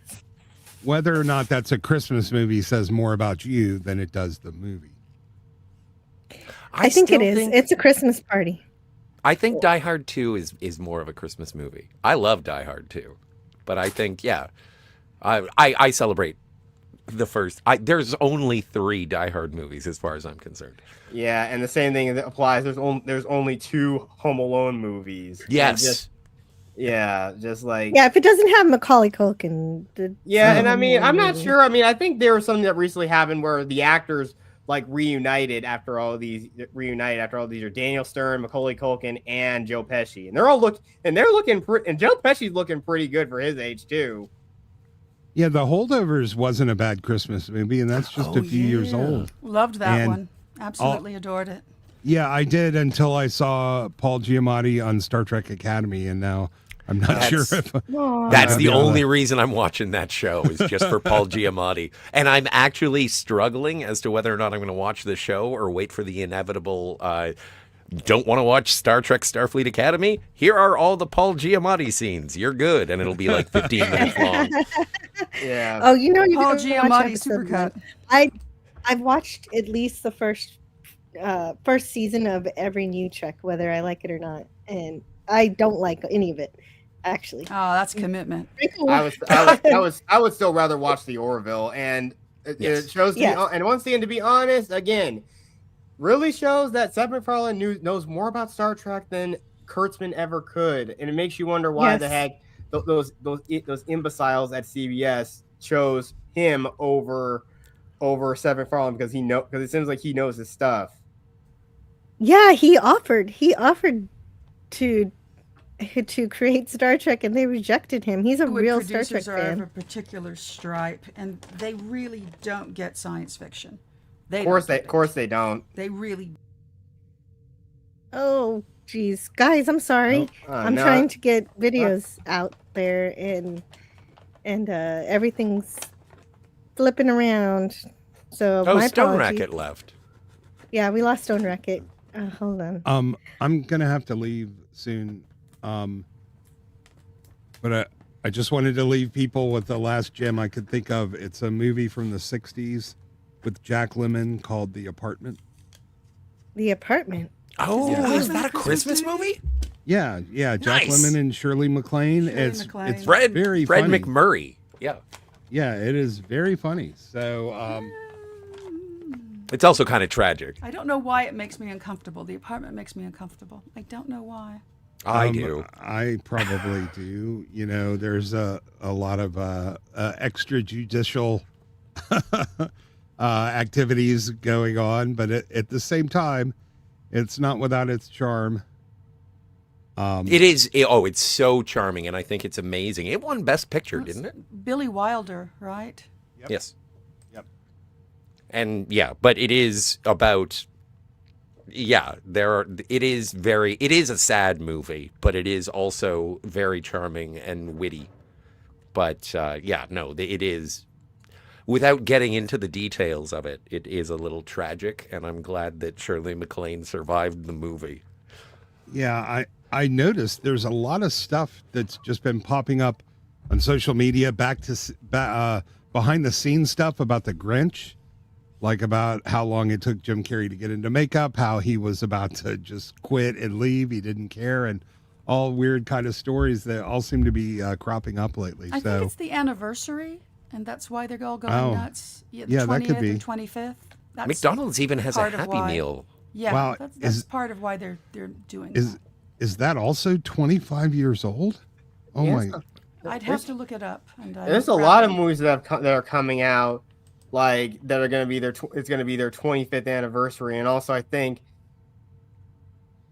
technically this year should be the 25th anniversary of the movie The Emperor's New Groove from Disney. Nice. It came out in December. It came out in December 2000. So this year, but I think they're gonna release it next. But I think they're gonna release it next year. I think. That's insane. But I don't know. But I mean, I really liked The Emperor's New Groove, and of course, oh yeah, in 1999. I'm not sure when the 25th anniversary of The Iron Giant came out. I'm not sure if that was last year. I know it came out in 99, but that's probably one of my favorite animated films of all time. The Iron Giant's incredible. Yeah, that's a great movie. And it is the 25th year of the Grinch. Wow.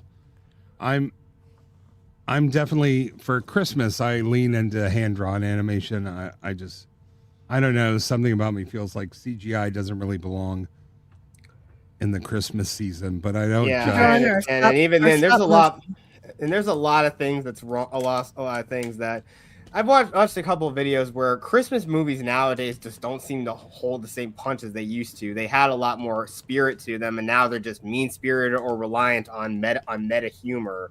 Heck, I think one of the most egregious ones I think I remember watching was this Netflix movie called The Family Switch. It was basically just Freaky Friday, but it had the only two recognizable actors are Jennifer Garner and of course Emma Myers from Wednesday, who played Enid Sinclair. Those are the only actors I recognize from that movie.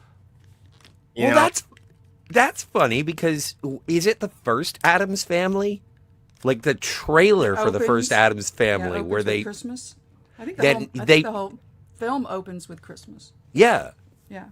Like they pour boiling oil on carolers. Yeah, that's the classic Addams cartoon. So yeah, but like really I said, encapsulates. But I know I think some people they have their issues.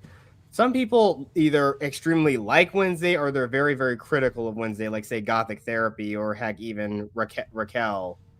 I haven't seen it. I haven't seen it either. I liked it very much. I've watched some clips of it, but I've watched some clips, but I know people. But I really do like the actresses. Jess Sparks, could you let Tiger Stripes respond?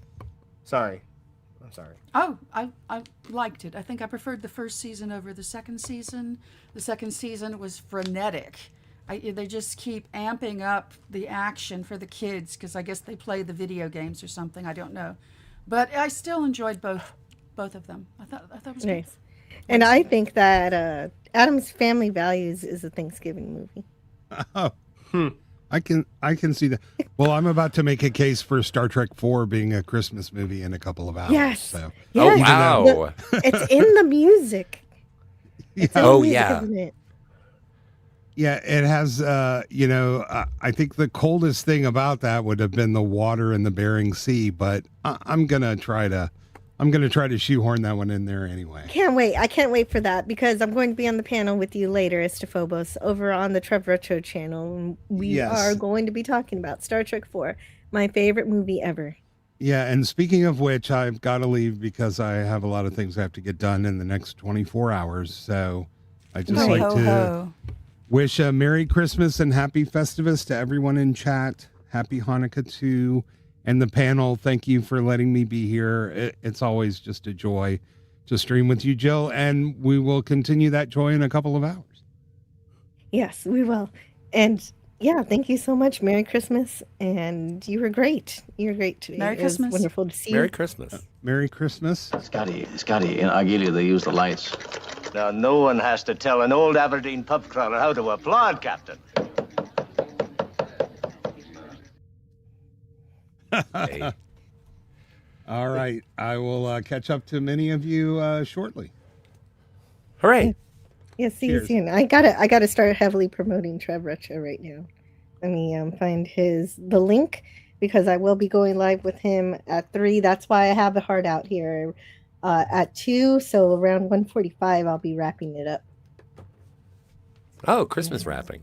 Great. Yeah, well, and I really love the ASMR wrapping that Tiger Stripes is providing us. I'm trying to kind of mute no, myself those sounds are after. lovely. Okay. Scotch No, I like it. I think I speak. Yeah, if I like it, then I want it. Yeah. Well, it's your show. It is my show, and I think it sounds great. And I know it's not a Christmas movie, but I still consider it as such because there is one scene buried in the middle of it. But I have not yet rewatched Star Trek Generations. But I love that Christmas movie. Right, you're right. Some people do call it a Christmas movie. It does have a Christmas tree, but I don't know. It's not. It would have been more meaningful if in the Nexus it was not that random lady, and it was Beverly. Yeah, I wish it would have been cooler if it was Beverly. Yeah.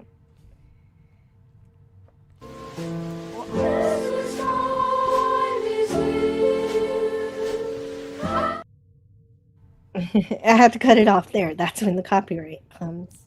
Fair enough. Yep. And I can mention one of my favorite Christmas movies, along with Scrooge, is The Family Stone, which is very much a Christmassy movie. It's Christmas. And it's interesting because it came out in the early '80s, I think, and yet it deals with a lot of issues that seem to be more pressing today than ever. And yet, and it's sad. There's some sadness in there. So if you're not up for that kind of movie, maybe you could pass. But it's good. And Diane Keaton was in it, playing the mother. Oh. Yes. She's pretty remarkable. I mean, everybody, it's really got a boffo cast. Sarah Jessica Parker, Luke Wilson, Craig Nelson, Rachel McAdams. I just, on and on and on. Well, and have you ever seen the And Dalek, yes. Dalek, go to your member chat. Member thing. Oh wait, are you in my Twitter group? On Twix. Yeah, on Twix. In Twix. Yeah, go to the Twix. You've got a link there somewhere on Twitter. So yes, please join us. Please. You should be able to find it. But have you ever seen The Ref? With Dennis Leary, Judy Davis, Kevin Spacey. It is you know what? It's not for everybody. It's very cynical. But it is. Ben from Cinema Gulp reintroduced me to that film not last year, but the year before, and I picked it up on DVD. And that is, if you don't want your heart to swell, but you do want to feel feelings, like it exemplifies the frustration of Christmas while also having a little bit of a redemption. It's great if you're into dark comedy.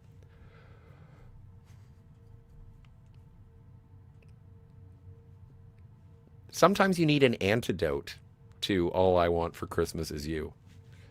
What's it called again? The Ref. The Ref. Okay. Like a referee? Yes. Well, yes, yeah. I understand that I'm part. not the biggest Dennis Leary fan. So. Well, then you're not going to enjoy it. Yeah, you should totally pass. But, that's different strokes. The world don't move to the beat of just one drum. Mm-hmm. That's true. Yeah, so... Yeah, also please subscribe to Trev Retro's channel. Yes. I'll be on there later to discuss a Star Trek movie, my favorite. Oh, not Z3PO. Reasons Greeting? I like that a lot. Reasons Greetings. Yes. Taylor Momsen has done a remake of her song from The Grinch. Her band is pretty good if you like rock music. Well, and you mentioned I Want a Hippopotamus for Christmas, which I adore. But Scott Bradley's... Postmodern Jukebox. That's it. Thank you so much, Tiger. Yeah. I'm a big fan. There's a lady who does a cover of I Want a Hippopotamus for Christmas, and I think it is superior to the original, although I do have a very, I have so much care for the original, but the Scott Bradley's Postmodern Jukebox does a great job. Yes. Her last name's Peavy, I think, and I'm blanking on her first name, who sang the original song and really has that great child's voice. And I saw an interview with her that was done about 10 years ago. And she says, well, the first thing that people ask me is, are you still raking in the dough? And she's like, no, I don't get a penny. And because she made that statement during an interview and it went out on YouTube, it turns out that the publisher for the song actually had an account with money in it just for her, as did a performing guild. So, she made some money all these years later, like 50 years, 60 years later, which is amazing. So I was really happy. And they just forgot they had money set aside for her? When people have money, they don't reach out to you. You've got to reach out to them. Yeah. And she wasn't aware. And I was kind of surprised to hear that there was compensation for her as a performer, because often if you are the singer, no, it's the person who writes the song and you don't get penny one, no matter how successful it is. You just get what you're paid initially to do the session and then boom, you're done. So it was really a happy ending. I was so happy to hear that about her. That's lovely. Yeah. That reminds me of that. Well, what's the James Bond where there's a little boy and James Bond's like, I'm going to pay you later, and then he never gets paid. I think that's Man with the Golden Gun. Yeah. Yeah, I think it is. Apparently people go up to him and pay him. Because it never happened. That is the single moment that Roger Moore regretted about his tenure as James Bond is when he pushed the child off of the boat. Yeah, I can understand that. Oh yeah, no, that's something you do not do in movies. That's not. And then he didn't keep his promise either. Yeah, I mean that's crazy. I mean, it's funny though because the kid survives, and how many people did Roger Moore as James Bond murder? And so he's got a license to kill. I still think one of the most crazy and coldest things he basically Space Hugo Drax. Even though I think Moonraker is like the most nonsensical of all the Bond movies, especially at his era. Well, we just recently reviewed Moonraker. Yeah, I know. That still is the most nonsensical. It was the most nonsensical one. I mean, it's still amazing though. I love it. Oh, what? The world is not enough technically because Christmas Jones Yeah, just the name I was alone. just about to ask. And yeah, look, Denise Richards, yes, she's hot, yes, and I wouldn't say not so much anymore, and even worse because of certain things she and her daughter are getting into. Yeah, it's just sure, and I understand where you're coming from, but I think that The World Is Not Enough is a decent James Bond movie. It's certainly better than Die Another Day. And I think that Pierce Brosnan and Denise Richards do have chemistry. Like, I think that there is something that elevates Denise Richards through the there's something about that pairing. She's not great in the movie, but she's a heck of a lot better than if she were in it with someone else. Like, I think a rising tide raises all boats, and Pierce Brosnan was rad, and I think that Denise Richards was fine in that movie. Yeah, and when you do think about it, Die Another Day, outside of the weird genetic splicing thing that happens, and the giant sun absorbing space laser. Yes. Yeah, I mean, there was some decent stuff, but I mean, I think some of it was taken from elements of Die Another Day were taken from the original novel, one of the original Bond novels, like with the character known as Colonel Moon, I think. And I think that's who he was. I think Colonel Moon was the real antagonist of You Only Live Twice, I think. Colonel Moon? Yeah, the novel had almost nothing to do with the movie. Yeah. Well, yeah. Well, when you talk about Moonraker, I can't help but think about those darn cucumber sandwiches. I've never had one. Are they any good? I've heard nothing but rave reviews about a cucumber sandwich. I find it odd, so I've never had one myself.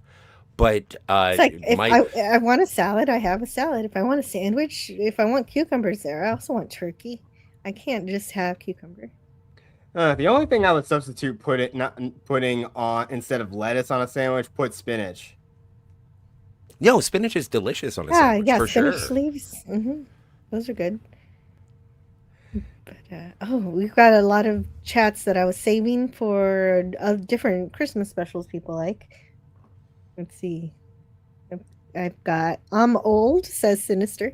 I like Miracle on 34th Street and It's a Wonderful Life. Of course, the originals. It's a Wonderful Life is, I think, I don't even know. Is it underrated? Is it just become so ubiquitous throughout the Christmas season? Yeah, because of all the, or even non-Christmas season, because it's been parodied. Yeah. In the most sometimes even in the most mean-spirited ways. Yeah. Possible. Yeah. Like I've seen people talk about it and be like, "Oh, this was the foreseeing of the housing crisis," and bankers and like all that jazz. When that's, I guess if you want. No. Yeah, but I think of it as the whole thing of what would happen if what would the world be like if you weren't born, and apparently in some cases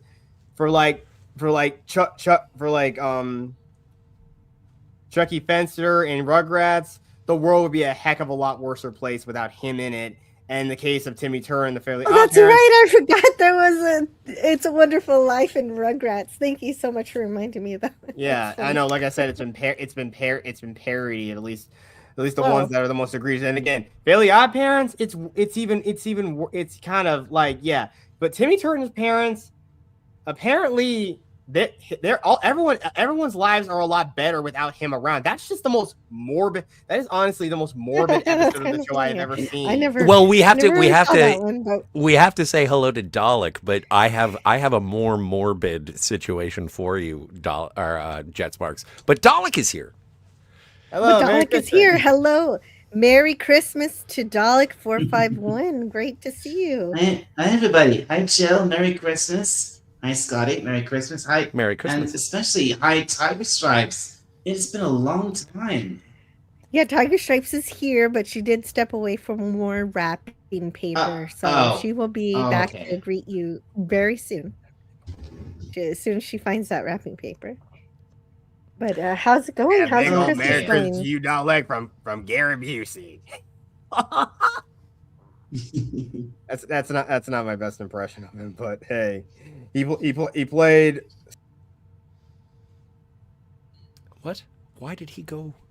His he lost connection. His device is not connected. Okay. But I was interested in what he had to say. I know, me too. Hopefully, I was like, "What is he about to say?" And then he lost connection. So I do have to step away for a second, but before I go, I just want something for everybody to chew on. Is that there is a It's a Wonderful Life homage in a Muppet Christmas special, and Kermit is the one who goes away, and I think David Arquette is his angelic guide through all of it. Oh yeah. And the thing is, yeah, I think I love the Muppets. Yeah. So, in fact, Evan also does too. I think we have the DVD of that. Yeah, Gavin says Muppet Christmas Carol is the Christmas movie. Agreed, totally agreed. But here's the thing. Absolutely.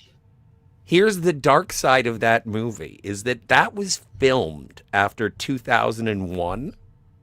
And there is a moment in that movie. Yes, it was. No, not Muppet Christmas Carol, but the one where it's like A Wonderful Life with David Arquette. Yeah. Yeah. Sorry, I think I had to refresh. And so in that one, there is a moment where Kermit's not alive and David Arquette is saying, "Oh, it's all going to be fine. You know, this is why you contributed to the world and everything is great." And in the background, the Twin Towers are standing in New York. And it's like, the world would be terrible without you, Kermit. But on the plus side, 9/11 never happened. And it's not said explicitly, but it is there. It is apparent on screen. And I know that got dark. And I don't want to, kerfuffle. But I'm just saying that is something that happens in that movie. And it's like, if Kermit the Frog never existed, then 9/11 would never happen. Oh, man. Is the implication from the special. I'm sure it was a production error. But Boom, that's... Yeah, Scott, it's definitely just an error, and definitely I would not read that into it. That is really dark. It is really dark. I'm sorry. Merry Christmas, everybody. Yeah. Everybody, and a Happy New Year. Merry Christmas. Oh, speaking of which, I do have to say Merry Christmas to Lemon Pie. Merry Christmas, Jill, Tiger, Jet Sparks, and the chat. And I'm sure to Dalek too. This is before he was on the panel. And there's also somebody else who's here. Merry Christmas to the Comic Relief Crusader. Great. What's going on, man? Super. Yeah. Jill bans Gary Busey imitations and thus kick Jack Sparks. That did not happen. Lions and I don't know tigers what happened and just bears. Oh my. Yeah, the thing is, Gary Busey he voiced Santa Claus as like a DLC character for Killing Floor, which this is like the only game I've been playing at all. That plus Crash Team Racing Nitro Fueled. I'm still playing that. I'm still playing that now infamously dead game, but it's a much better kart racer. And dare I say it's better than Mario Kart. And Mario Kart, that is a big promotion of that. I've never played it before. Estephobos says, the keto cucumber sandwich is the unique dressing, which is a combination of fresh herbs, cream cheese, eggs, and oil. Huh. Interesting. Yeah, it's not just slicing cucumber and putting it between two slices of bread. Well, I didn't know there was eggs in there. That is better. Anyway, I'm going to step away, but I'm going to be back. Okay. Oh, good news. Yes. Yeah, Okay. you can step away. We're all right over here. Well, Franco hates cucumbers. Oh, fuck. Why? Sorry about the swear. I don't know. I think cucumbers are great, especially if they're pickles. All right, I'll see you in a bit. Oh, I don't know. See you soon. So, hey, Dalek, how's your Christmas been going? He's really stepping away. It's been fine so far. I mean, it's been not too much been happening yet. I mean, I've been at this. I guess you could say at this place I usually go to. We've been just having chill days because it's Christmas. We've been watching Christmas movies. I mean, I was there the other day. We actually watched two of my favorite Christmas movies. We watched Home Alone and The Muppet Christmas Carol. That's perfect. Definitely a good thing. I'm probably gonna watch Home Alone on Christmas Eve along with a couple other things. Home Alone is definitely a great one, and my favorite. When I was a kid, I used to go around and pumping my fist and going yes, and then lifting my leg. That little thing he does after he gets rid of the burglars. Yes. Yeah, and yes. I think dialect. Yeah, I'm not sure if you know this, but I think like Macaulay Culkin, Daniel Stern, and Joe Pesci like reunited for like some video I saw for like something. Oh, they did. Was that recent? Yeah, I think they did. It was recent. I think it happened this year.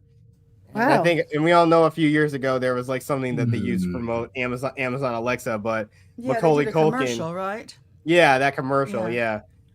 Christmas commercials. That's another thing we could discuss. Yeah, that's really crazy though. I still cannot believe he married Brenda Song. That's crazy. From Sweet Life of Zack and Cody, or a lot of like Disney Channel stuff back in the day. I didn't know he married anybody, so this is all news to me. Yeah, I know it's still crazy. Devil Flyers Momentum, Merry Christmas to you too. Hitting that like button. Oh, that's so sweet. Thank you. Lovely. So this person who married somebody from Zack and Cody, who is the person who married? Who's the man in this situation? Macaulay Culkin, Kevin McAllister himself. He's got to marry somebody. I mean, lovely. Good for him. I thought for a second you were going to say it was Joe Pesci, and then I was prepared to be quite shocked. No. It's crazy. Both Macaulay Culkin and Brenda Song, they were both child actors. I mean, again, Macaulay Culkin was big in the 90s. Brenda Song, her rise was from like the late 90s through the early 2000s. And sure, as she grew up, she still found steady work in sitcoms. I think one of the most recent things I know she did is that she played one of the characters in a video game that's similar to another like interactive movie called The Quarry, and it's the same people from a game developer studio called Supermassive who did Until Dawn, which also recently got a remake for PlayStation 5. Oh God, I'm drowning. You're gone too deep. I'm drowning. I'm so sorry. No, but yeah, that's right. like, but yeah, but that's your stuff. But yeah, that's the whole thing. But if you don't know, she's like, I don't know what ethnicity Brenda Song cool. is, but again, I'm she's yes. Because Macaulay Culkin, man, he was the child actor of the 90s. Definitely. I got everything at all ages too. Merry Christmas to Gorilla's Random Thoughts. Gorilla's here. Merry Christmas, he says. But he's saying this because he had a short about just remember when I'm ready to leave, I'm leaving. He went to a holiday party and there was, I guess, somebody who expects a ride, and he said, okay, but when I say I'm leaving and I'm ready to leave, I'm gonna leave. And he left when he said he was gonna leave, and the person expecting a ride decided to stay, and then of course was upset. He did not get a ride. So of course, yeah, you're not in fault there, Gorilla. You warned him. No, not even a little. Oh, okay. Franco Walker thinks cucumbers are bland, watery things of pointlessness. I think they have flavor, but yeah, I don't understand. care for the flavor, so there you go. Oh, there you go. Why. Okay, yeah. Well, I know. I wish I liked them. They have negative calories. oh yeah, I love things that have negative calories. So do apples. Oh, apples. Lovely. One a day keeps the doctor away. I need to eat more apples. They're a very Christmassy thing. Did you ever get like fruit in your stocking? I'm of an era where my parents were depression babies, and so they always did put the fruit in the stocking. I think because it really meant something to them when they were children. Oh. No? No, I can't say I did. No. Wow, that's interesting. Yeah. I don't think I've ever. It's been a very, very long time since I've actually had a stocking, or anything. I mean, most times you just use anything that would be considered stocking stuff for gifts, or like you still my family just put that stuff under the tree. But given the situation of financially, I mean, there's like only two. I only got like two things for somebody for Christmas, and they're like something that my sister enjoys very, very much, and that's lovely. Yeah, it's a couple of things based on the Nightmare Before Christmas. She is obsessed with that movie. In fact, she even has like a Nightmare Before Christmas themed tree, ornaments and all. That's cool. She needs to put that on Instagram. No, I think I did a short. I think I made a short, and I showed it like a couple of years ago back, like in late 2021. I'll have to look for it.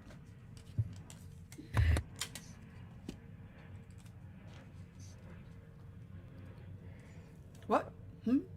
Beethoven's birthday.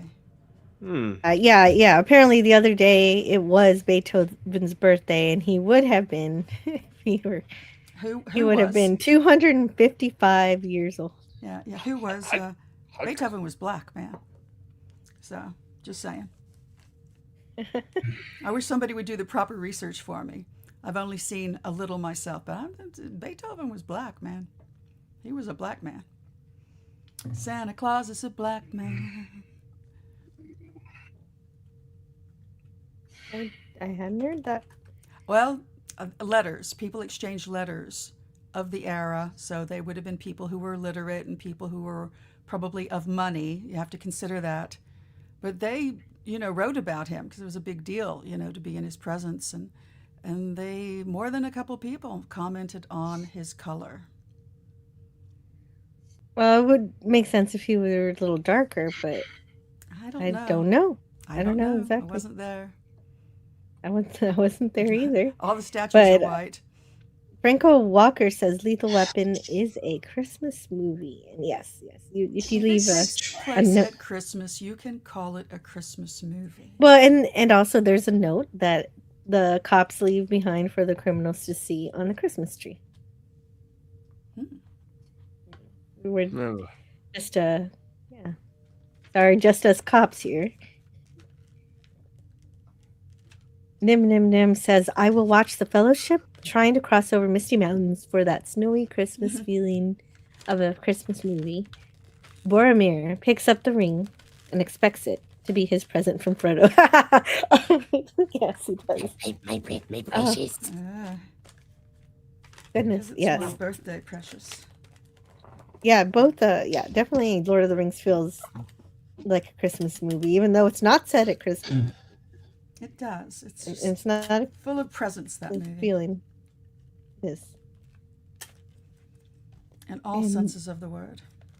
Definitely. If you want movies to, if you want movies to watch at Christmas that aren't really about Christmas, watch the Harry Potter films. They've all got Christmas scenes. I love all the Christmas bits in Harry Potter. Excellent. Yeah. Excellent. That's good too. And thus Death searched for many years for the brother, but was unable to find him. And I'm glad. And I mean, honestly, yes, that invisibility cloak that Harry gets for Christmas always came in handy. Best present ever.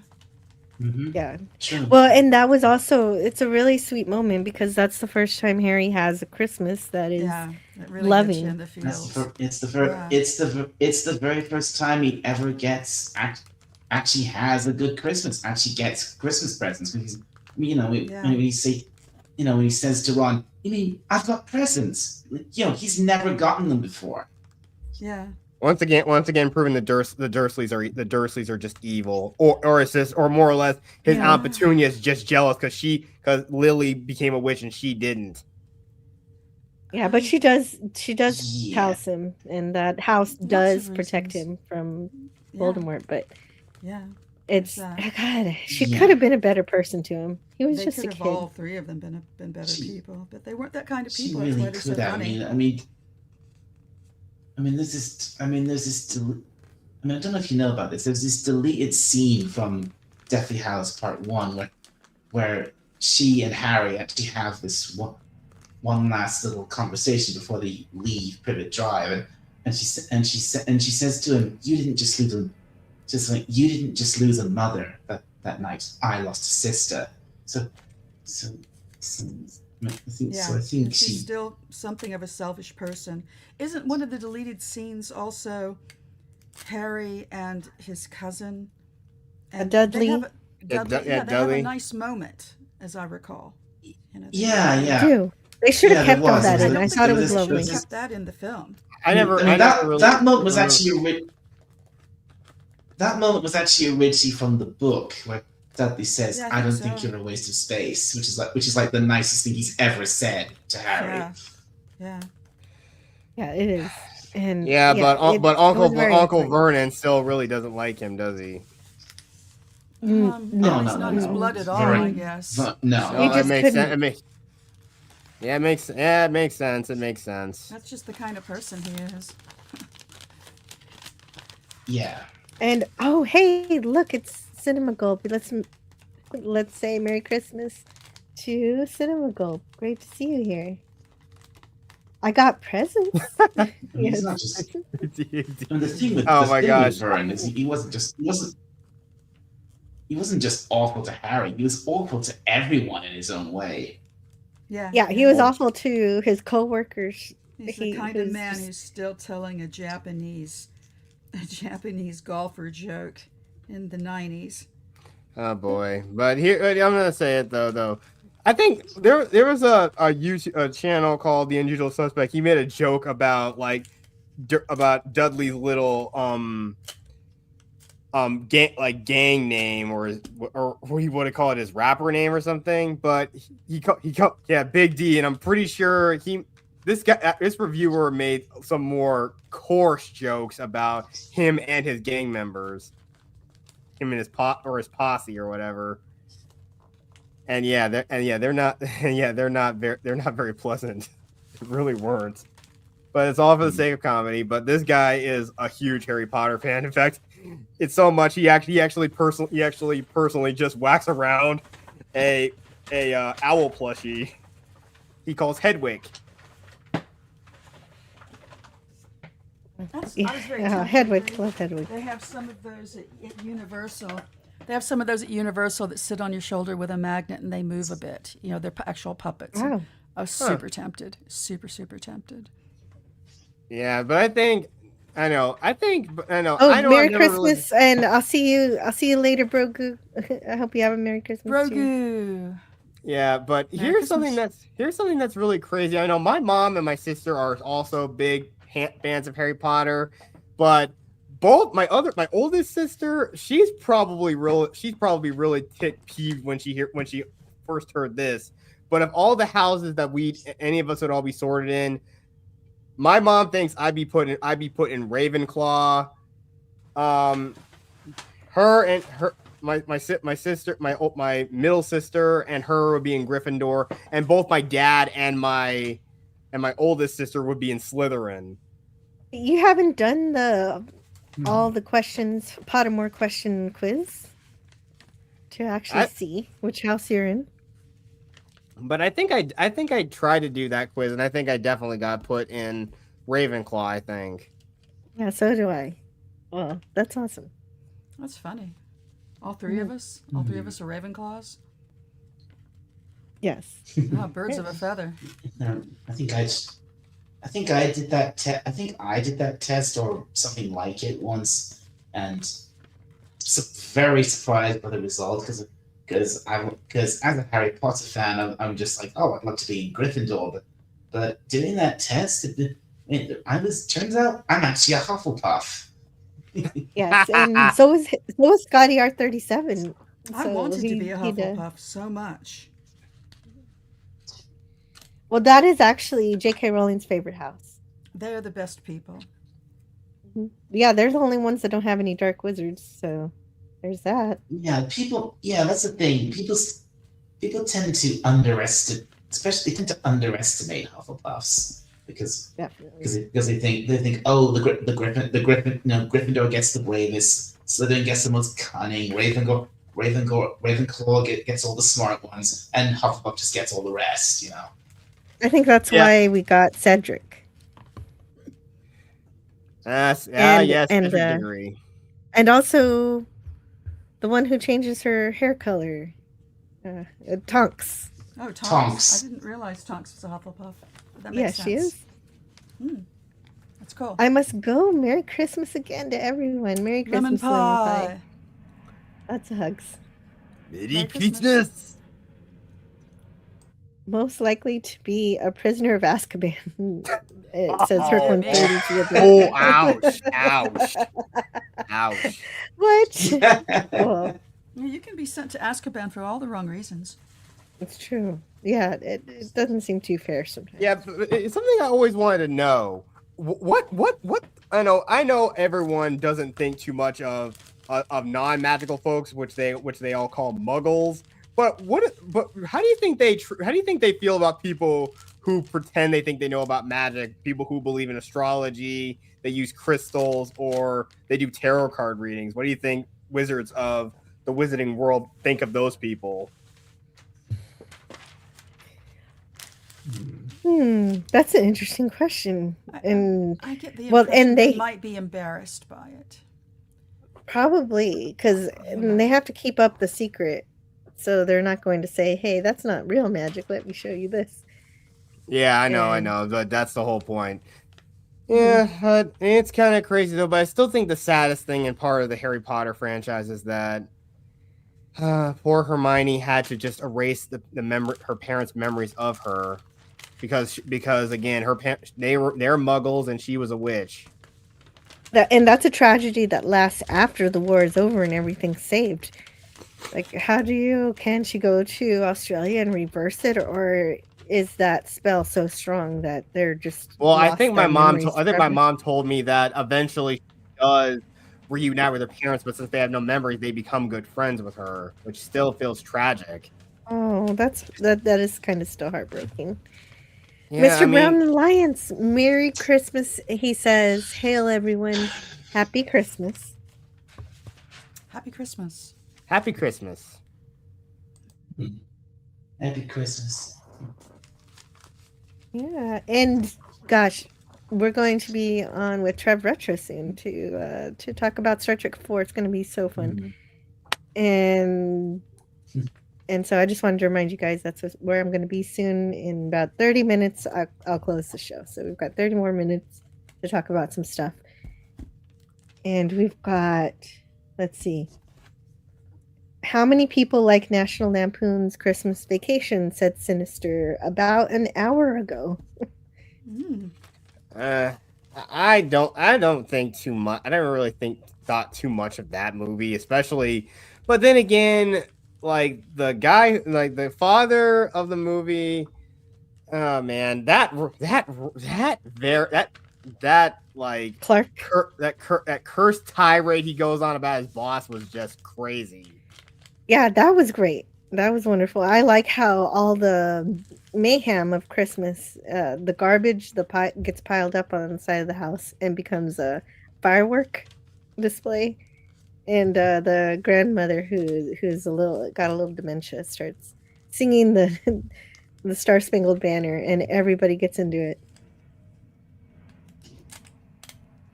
I think that's Christmas. So I like it. I like it very much.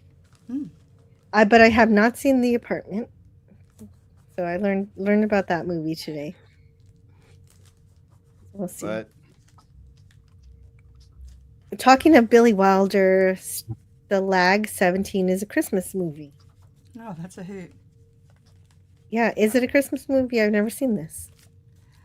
I don't know if I've ever paid enough attention to Stalag 17 while I was watching it, I'm sad to say. So. But you did see it once, at least. I think so. I think because it's been on it used to be on the TV all the time.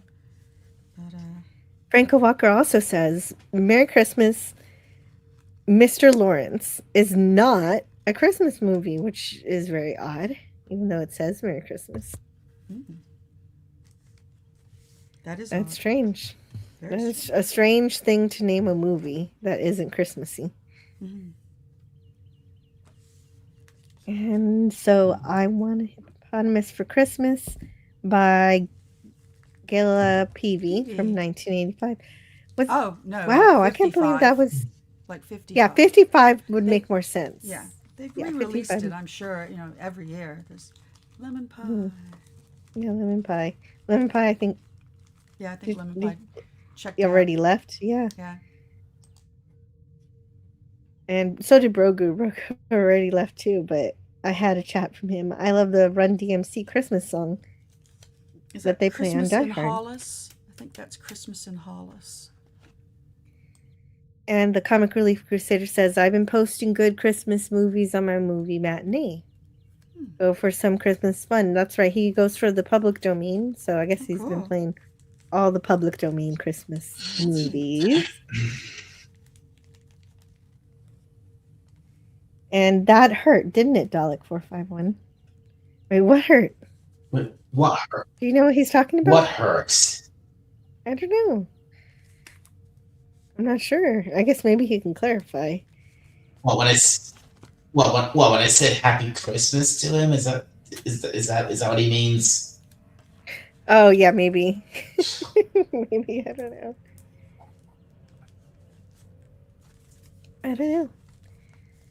So, yeah, that song that I heard, I bet Dalek might know it. I heard a song on the radio last Saturday. What song? I Want a Dalek for Christmas. Oh, that's right. Okay, What? do you know about that song? Have you heard it, Dalek? There's a song. There's actually a song called that. There's absolutely a song called I Want a Dalek. And it's pretty hilarious because the Dalek kind of comes in at certain points and says things that are very un-Dalek-like, like, I love you, that kind of thing. It's a riot. That's cute. No, I've never heard that. I've never heard that. I had never heard it either, but I kind of thought, it sounded very British. And it sounded of the era, like from back in the 80s maybe. Or something. The era. What do you mean of the era? What? Retro. Okay, I can't find I Want a Dalek for Christmas, but I can find I'm gonna spend my Christmas with the Dalek. But I'm guessing the Dalek singing it didn't sound like a modern Dalek. Let's see. Let me mute while I'm tapping. That's the same it's from the 60s.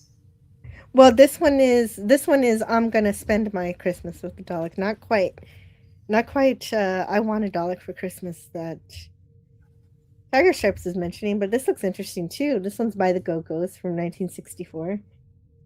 And it features a unusually friendly Dalek. Spending Christmas with the little girl from Earth. Well, they would have made something like this back then, because if you think, because back then in the 60s, Dalek fever was its absolute height. Yeah. Never mind beyond. Back then, the Daleks were a phenomenon unto themselves, way outside Doctor Who. Yeah, it says, I'm going to spend my Christmas with the Dalek and hug him underneath the mistletoe. And if he's very nice, I'll feed him sugar spice and hang Christmas stockings from his big lead toe.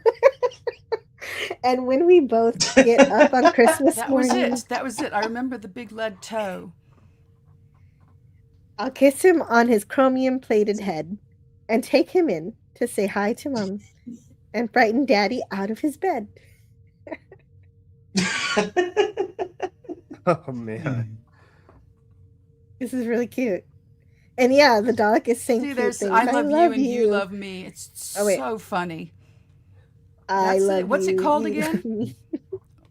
What's the title again? It's called I'm Gonna Spend My Christmas with the Dalek. I've got to find that. Yes, the Dalek says Merry Christmas. I never knew about this. This is adorable.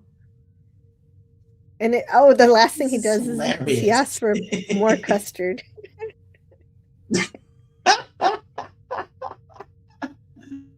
Oh. Thank you for running that down, Jill. That's brilliant. Okay, that's the cherry on top. That's the way we come together, the group mind. Mm-hmm. Well, I had to know. Yeah, I'll be listening to this every Christmas for the rest of my life. Well, I've been looking for new songs to add to my Christmas It's just a list. riot. It's not the song so much itself, of course, but it's the Daleks, interjections that just too funny. That's really sweet.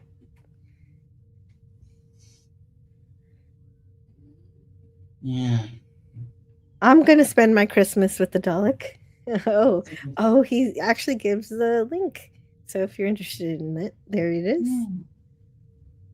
I'll check that out later. Obviously, I can't play it or I'll get in trouble. Doomcock needs to hear this. Yeah, if he hasn't heard this, definitely. He probably knows, though. He knows almost everything. But yeah, I'll mention it to him and see if he knows about it when next time I see him, hang out.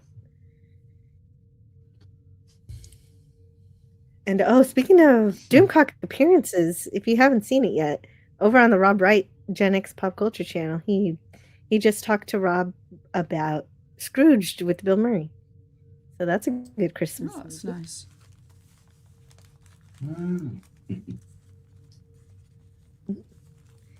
It was nice. That was a surprise, actually. I totally missed it. Old Man Bird says, Gorilla's Random Thoughts and Lemon Pie. Feliz Navidad. Yeah, I gotta say, since we're discussing, Christmas shows or Christmas movies, I gotta say that the TV schedule over here for Christmas Eve to Boxing Day. I know you don't have Boxing Day where you are. I know what Boxing Day is. I love Boxing Day. December 26th. Mm-hmm. Day after Christmas. Well, the TV schedule for Christmas Eve, Christmas Day, and Boxing Day here is absolutely. It's just it's a wasteland. There's nothing, absolutely nothing. Not even Christmas shows? That's disappointing. There's Christmas shows, sure, but there's nothing. There's just like it's just the usual. Most of the stuff that's on is just well, there's a bunch of movies that have barely to do with Christmas, if anything at all, and the other stuff that's on is mostly just repeats, like on Channel 5. It's just they show all these these Christmas countdown shows where you have these top 100 Christmas films, top 100 Christmas songs, stuff like that. That's a big deal in the UK, though. The top 10 Christmas songs for the year. Mm-hmm. Right? I don't know. I haven't seen those. But that doesn't seem. I don't mind this. To get a number one Christmas song. We've made a lot of shows like. There's been a lot of shows like that made over here. I remember like in the early 2000s, there were like a whole series of top 100 stuff. I think it was only top 100 toys, top 100 cartoons, top 100 TV shows, and guess what? And God, remember at number one on both the top 100 cartoons and top 100 TV shows was The Simpsons. The Simpsons do have a lot of Christmas specials, so it does make sense. Well, it wasn't to do with Christmas. Those shows. It was just, it was. When you say it's top 100, none of these things have to do with Christmas. It's not the top 100 Christmas stuff. No. It's just top 100 of the year. I think you got me mixed. Oh, never mind. Oh no. You got me mixed up. We've got it mixed. But yeah, look on Christmas Day, there's just these loads of top 50 Christmas songs or top 50 Christmas films or something like that.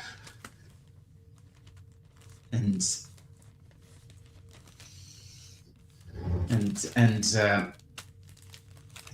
the only thing I saw from the schedule for this year that interested me at all was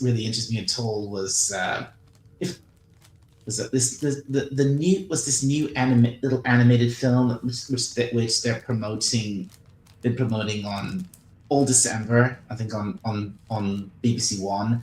It's called the Scarecrow's Wedding, and it looks like a really one of these really cute, heartfelt little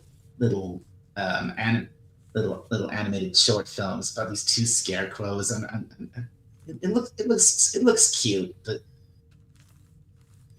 again, it's a bit with everything else that's a plus. Kudos. Yeah, it's new, but like I said, everything else just mostly repeats.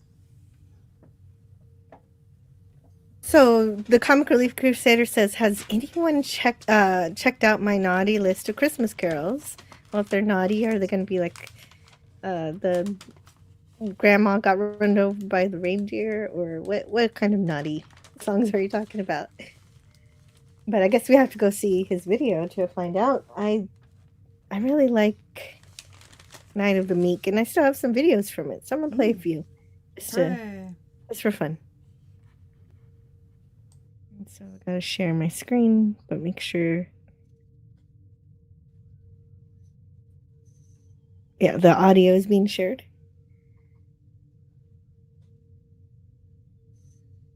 Oh, but then let's do this.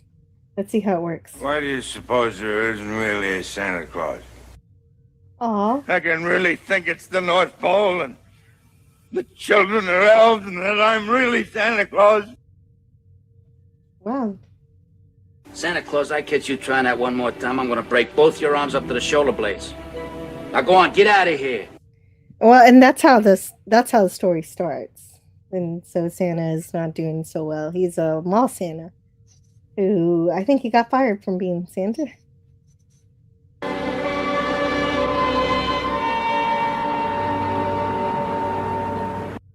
But the kids don't care.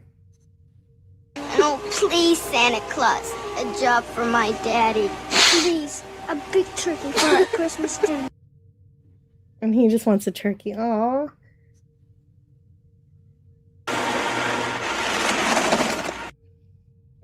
The train crashes. What do you want for Christmas, Percival? A new front name. Fancy a new pipe? Fancy a new pipe? Hey, you new. And then this is after the all these presents just end up in his bag just magically.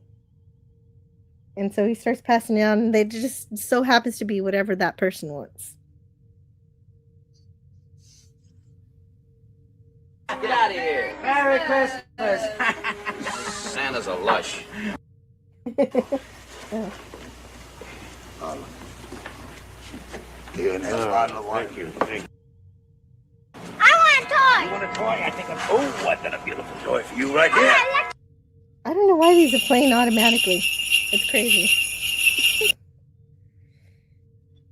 But there you go. It's Christmas magic. It is. It's Christmas magic. They're my video player is just randomly picking videos for me. Well, I think I've had the nicest Christmas since the beginning of time. There you go. Has anyone seen that? Oh yeah. I don't think I've seen this movie. It's an episode of Twilight Zone. It's an episode of the Twilight Zone, yeah. Oh. It's absolutely worth watching. So good. Mm. Yeah, some people watch it every year, actually. It's only 20 minutes. And it's very good. It's one of my favorites from when I finally did get around to seeing it. I still think one of the most horrific. I think one of the most horrific and scary episodes of the Twilight Zone is the Midnight Sun. Yes. Scotty R37 has returned. Hello. The Midnight Sun. Oh, that's my very first Twilight Zone episode that I ever saw when I was 6 years old, Jespix. That one is really creepy. And I finally got to review it because I'm reviewing on the Twilight Zone here. Well, I think the first episode of the Twilight Zone that I ever saw was Terror at 30,000 feet, whatever it is. Wow, that's a crazy accent. Does anyone notice the weird gremlin on the plane? He looks similar to that gremlin from The Shining. The one giving sexual favors for some reason. What are you on about, sir?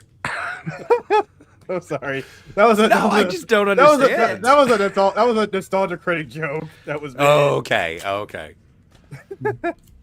Yeah, he was actually reviewing one of Stephen King's other film, like one of his lesser known works, The Langoliers, the movie where the giant time eaters. They look like meatballs with teeth. Yeah, the Bronson Pinchot movie. that thing with Dean Stockwell in it. Yeah. I know you're out there, but I'll be gone before you get here. I'm going to boss it. That would be interesting.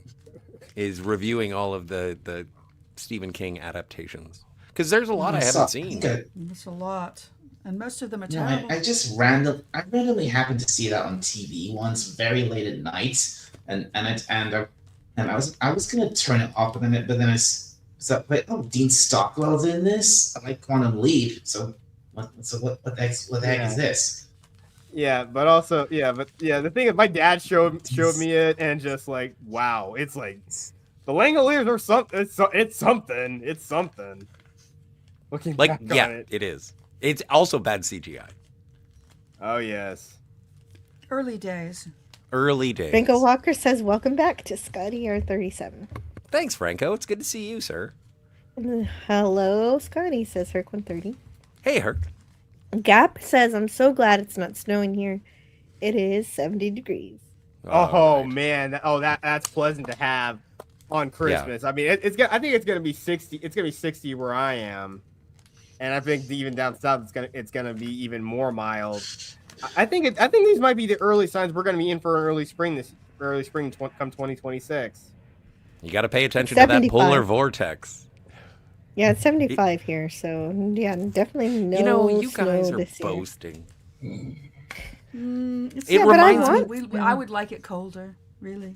It reminds me of when I was in Perth, Australia for Christmas, and we went to the beach. It was still a little cold. It was still a little cold. I could go to the beach for Christmas and make a bonfire in the sand. Oh, come on! Well, it's like December's the summer month. I've been to Perth. Oh, really? Yeah. Sweet. I've been there twice. Sorry. I've been there twice. So, have you ever been to the Brass Monkey? I'm not sure. Is that what is that a bar? It's a bar, dude. Look who you're talking to. Of course. No. I used to work at a place that was called Bobby Dazzler's, right in the Central Business District. I lived there for a year. Loved it. I did get bored though. I did get bored with the weather. Well, the main reason I went there is because that's where my aunt and uncle live.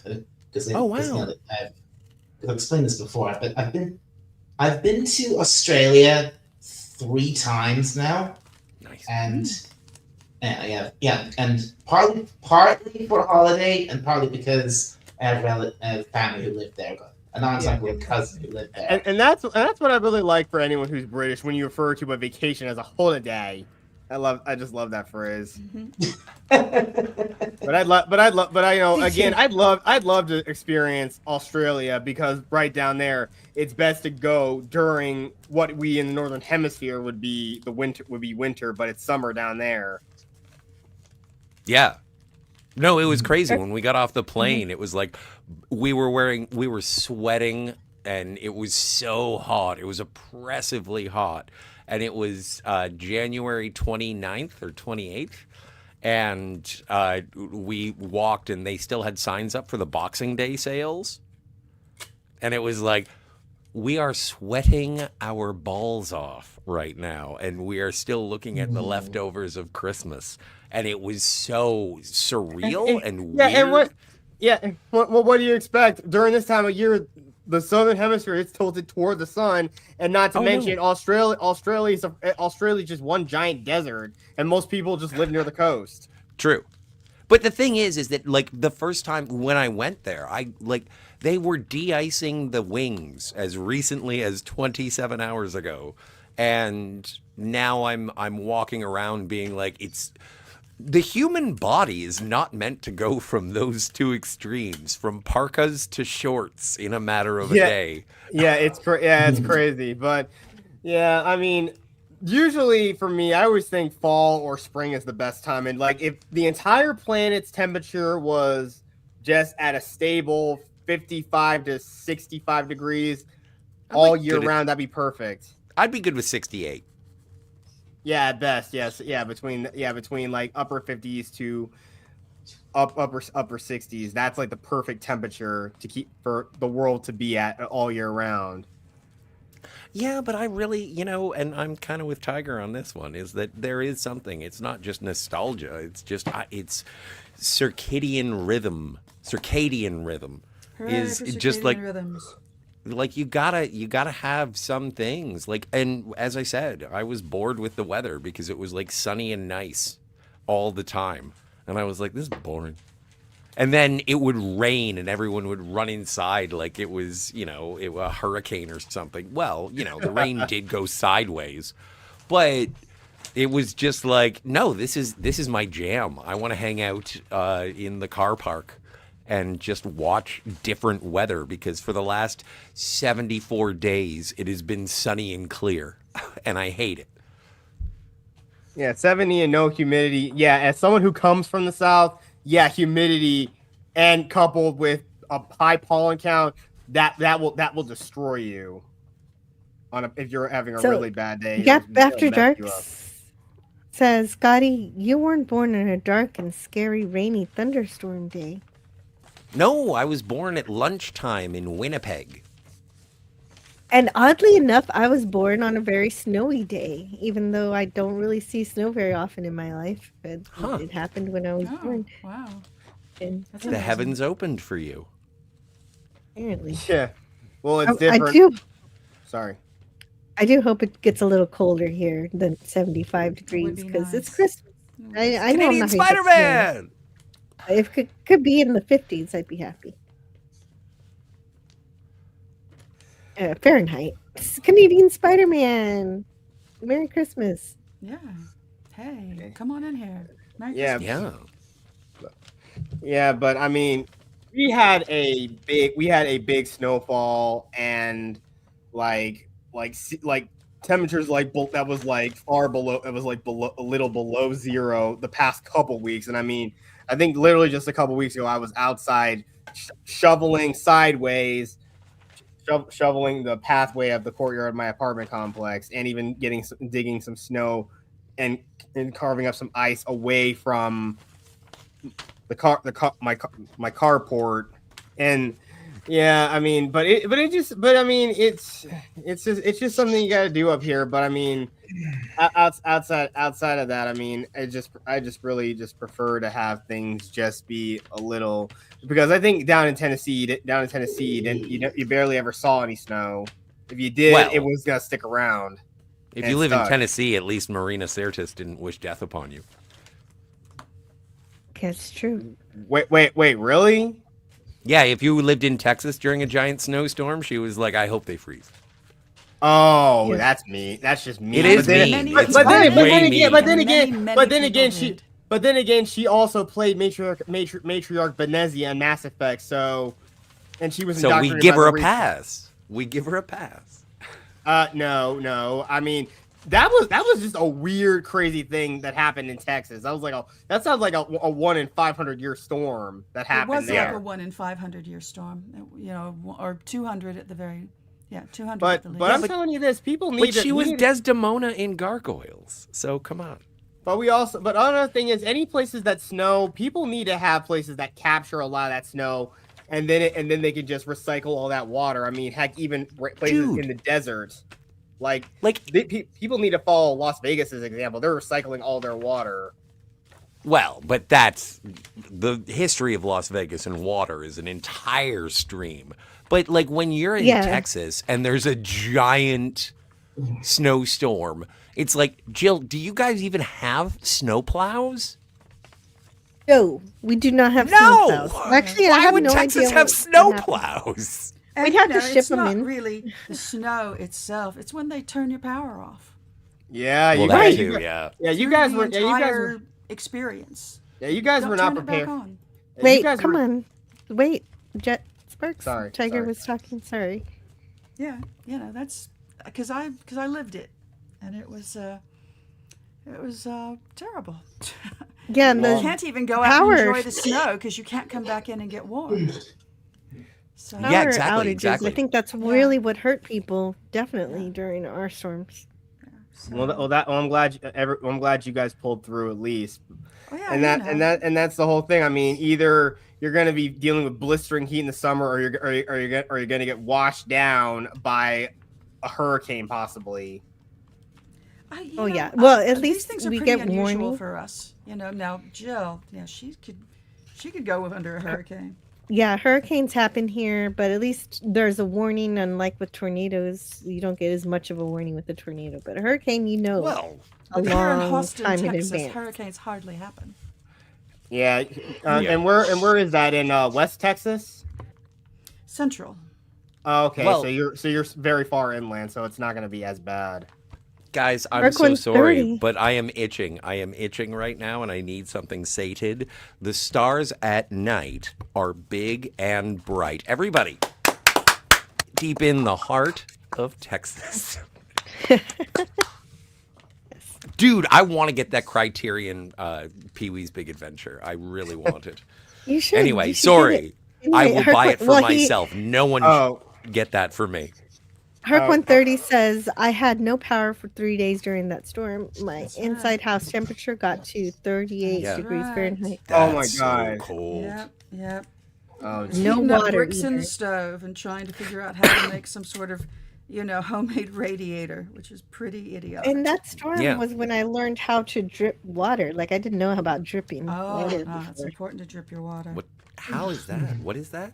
Well, don't you do that? Don't you do What, that? dripping water? I have no idea what you're referring to. The So process. that your If it freezes pipes outside won't and you don't explode. drip your water, your pipes freeze. Yeah. And they break Oh. and blow, and then you have to have them replaced. So you drip your water. Nope. Yeah, my Never dad had showed me that. that. My dad showed me that Really? told me about that the first time I moved up here in Illinois, and I had my first big snowstorm. I was like, wow, you guys, this is holy crap, this is crazy. And this is before I had like a I was able to get like a parka one year. But the thing is, literally, it was like, I think it could have been below freezing, but all I was walking around, it was like a hoodie and some pants, and I was walking right from my house, and I also didn't even have a car at the time, but I was walking from my apartment to this Subway that was on Main Street, and I nearly froze half to death trying to get a Subway sandwich. I nearly froze half to death walking back and forth. Oh, and so Scotty doesn't have to drip his pipes because when you live in a place where it gets cold like that, they actually bury the pipes deep enough to where below the frost line. That's why I'm confused. Uncanny. It's like for all the Canadians in the audience, I'm just like, are these guys actually complaining about cold? I thought that was our job. Right now it is 36 degrees outside and in Fahrenheit. And I've seen people in shorts. Oh, it's rare you see. I've seen people walk. I've seen at least a few people walking around in no like winter clothes sometimes. It's like, guys, how are you? I just want to walk up and say, dude, how are you not cold? How are you not freezing to death? I'm wearing like 2 or 3 layers on and I'm still freezing. Oh, Canadian Spider-Man does it though. He does the water dripping. Good to know. Only when it gets down to -4 Fahrenheit, which is the same as -20 Celsius. Well, I don't know. Is he doing metric or Celsius? He's doing Celsius. Okay. Or maybe metric. -20 Celsius. What is -20 Celsius? Like that's -4. ridiculous. -4, yeah, -4, at least -4 or 5 degrees. I've had -30 Celsius, and that was just like, oh my god. I'm gonna have a bath, but then I'm gonna be frozen in carbonite. Benjamin Ford, Merry Christmas. Hello. Hey, Ben. How are you? Merry Actually, Christmas. guys, I'm so sorry I have to cut this short because I got to go on another show soon, and I want to decompress and get prepared to talk Super. about Star Trek 4. And so I just Is want to that the thank one you with guys the for whales? having the one with the whales. Yes. They like you very much, but they are not the Hellier whales. Oh, Jillian. Yes. Oh, me. Hold on. Sorry. Yeah, well, and That sounds like a gosh, blast. I hate that. I hate that every time I want to play videos on my channel, everybody has to be cycle. kicked out. Yes. It's very disturbing. Hello, computer. Oh my god. Like, is there an original series episode where Scotty and Dr. McCoy team up? Like, I guess Turnabout Intruder? I love the pairing of Jimmy Doohan and Dee Kelly. It is good when it happens, but it doesn't happen often. That's what's really Right. great about the movies is that some pairings happen that don't normally happen.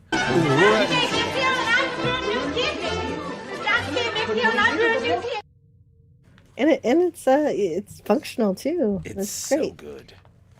Well, have fun. I will. I'm gonna have so much fun. I think you did a little too much LDS. LDS. Do you like Italian? Yes. No. No. No. Yes. Yes. Yes. No. I love Italian. Was that And so does improv? he. Yes. But don't leave it to pasta. I love the look on Admiral Kirk's face when he drinks Michelob for the first time. He's like, what the fuck? Anyway, no, that's going to be definitely a blast. That's not gonna like be great. Romulan ale. No. Give me the brandy. Do I have that here? You used to have it. It used to be a staple. What can I do for you, Jim? I said, give me the brandy. It's still there. Love it. Love it. Well, and the only... Here's to you, lads. Oh, the music's Like, so I think that's sad. the only time that I ever really saw Captain Picard drink is when he had the Aldebaran whiskey. That's it. When else did he ever really, he would drink. He drank that one time. It wasn't really him. It was an imposter singing Yeah. that song. Cheer up, my lads. Whatever. I think I've grown to love that song so much. Ever since Sorry, I watched Flash Black. I started talking to Jill, even though she just announced that she had to leave. So I I apologize. do have to leave. No, I Yes. know. Now it always gets more fun as soon as I gotta go. And yeah, bye bye, Herc 130. And Benjamin Ford said it, so I gotta play it. It is green. I gotta fulfill that request. That's green.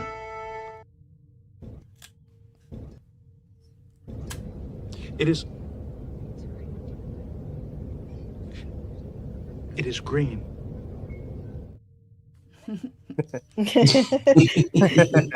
Spidey says Scotty will run the show. Bye, Jill. Yeah, right. No, that was can't do good. that. Nobody wants that. I really like that episode of TNG Relics. I love it too. Absolutely. Well, and just to finish off on a Next Generation episode, Tapestry is It's a Wonderful Life. So technically, Agreed. if you want to. Oh, I love it. I don't think you even like that episode, Jim. I think it's Tapestry? great. I like Tapestry. I don't like Inner Light. Oh, I was trying to figure out which one you didn't like. Okay, well, Yeah. at least that's not really a Christmas episode. Well, neither of them are. Yeah. Yeah, it is. Hi, Yeah, Tapestry Spidey in is. here. Well, I know, no, Spidey, if you want to keep partying, you'll have to open it up on yours, because I gotta go. Ooh, I'm almost done with my Christmas wrapping. Woo. Yay! The waitresses. Hooray. Yeah, the only thing I've got 'Cause left to do I are gotta guitar go too. strings. How do you wrap guitar strings? I'm going to find a Well, box. it's in the I want them to be a Lengthwise? surprise. All right. They're roto Oh. sound, the kind that were originally designed by John Entwistle for the bass guitar. Oh. Okay, so I do have to go. I should Larry. leave, but I was just looking for the link to Trev Retro's show because I wanted Yeah. everybody to be able to see it. Huzzah. Come check me out if you want to Yeah, hear more of will me. do. Got a few more to wrap. Can listen while I'm rapping. Yeah, and it should be wholesome because it's about Star Trek 4. I haven't actually seen Star Trek 4, but I've heard some other people talk about it so much. What? I In the know, actual I know. F. It's gone And by I've- on I've- the television recently too, on Comet, on the broadcast channel Comet, and I just haven't caught it as it starts. Well, Tiger, And for this a is the long only time, thing. they didn't show it either. They for some reason, they didn't show it, and I know that it's got to be good because it's even. Like I only, Double dumbass on you! yeah, there are swears, but I want to say the thing is I think that you will adore it as much as Jill does, simply because of the music. You are in for an AURAL experience in terms of that score. I will make an effort to rent it from the library. There you go. Yeah, definitely, please. And if they don't have it, get it. You can get it in. Then for write a library letter and room. say, "Get Star Trek 4." And they can bring it in. They actually can do that. Libraries do that. So they can get it for you. I'll find it some way. I'll find it. Oh, it's so very, very nice. Well, Christmasing it up. Yeah. So, are we going? Or is it We're over? gonna go now. think we Yeah, have it's to go. over. Okay. Okay. It's over. Merry Christmas. Yeah, it's over. Merry Christmas, everybody. Sorry I drop everybody out, but obviously I want to say goodbye to everyone. Thank you for hanging out with us, Tiger Stripes, and Thank you wrapping for having me. presents. Yes. The ASMR was lovely in the background. Thank you. Thank you, and thank you, Scotty. You're having a busy pre-Christmas time, but I appreciate the time you gave us. Thank you. Oh, and hi, Baxter. I like know, Baxter's right? haircut. I really, Baxter's not to blame. He's not. Never. Look at that. He's got that little scarf. He can't be to blame. It's impossible. And Dalek 451, it was great seeing you. It's been a while, and it's always good to hang out. Yeah, I know. It has been a while. And Merry Christmas. And Merry Christmas to Yeah. Jetsburgs. Oh, nice. I love the horns over a keyboard. That was punk, yo. Yeah, thank you. Sorry, I didn't know I was muted. Sorry. Yeah, thank you. Merry Christmas. That was so awesome. Always good to have Beyond Shore Party. See, everyone loves your keyboard. That's a good name for a band. Everyone loves your keyboard. Oh, where's that link for Jill's stream next? I put it in the chat. Yeah. I think I see it. It's kind of right there, here. though, without explanation. It's just kind of a... Yeah, I didn't. Yeah, I labeled it earlier, but I'm getting excited. Rightly so. It's simple logic. Voila. Doggone it. I think it's because my keyboard's leaning up against the... Because I'm rapping. I had to make space for rapping. There it is. It's not logical, Excellent. but it is human. Okay. And the only way that you can finish this stream after you've done all of your exit videos is you gotta do See Around the Galaxy. Oh, yes. Of course. Just to remind you, not to say that you weren't going to do it anyway. Oh, there's also a Christmas episode of The Avengers that's really wonderful in black and white. Ooh. Who is with Diana Rigg, Steven Peele. Nice. Early Good on. one. They're dressed as Dickensian characters. Ooh. I'm sure I've seen that. Merry Christmas. Hey, what do you say we both be independent together, huh? Aha. I'm so happy. I feel the spirit of Christmas, and I owe it a lot to you guys. So thank you so much. It means a lot.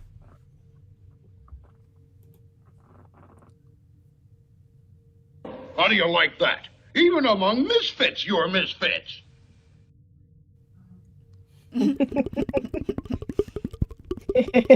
He finds his peppermint, and it's a happy story.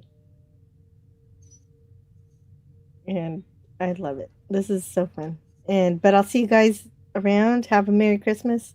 Have a good time with your family and friends. And if you need some holiday cheer on YouTube, there's going to be plenty of it. I know there are people having Christmas Eve streams, Christmas streams.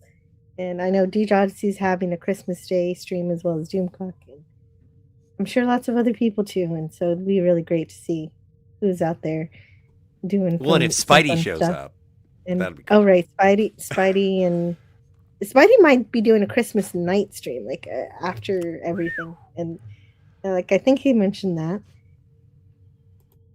And then a Christmas Eve, I think we're having Theta of the Grid and Tony Stark. And so I will be, if you're curious, this Saturday. Yeah. Bada bing, bada bang.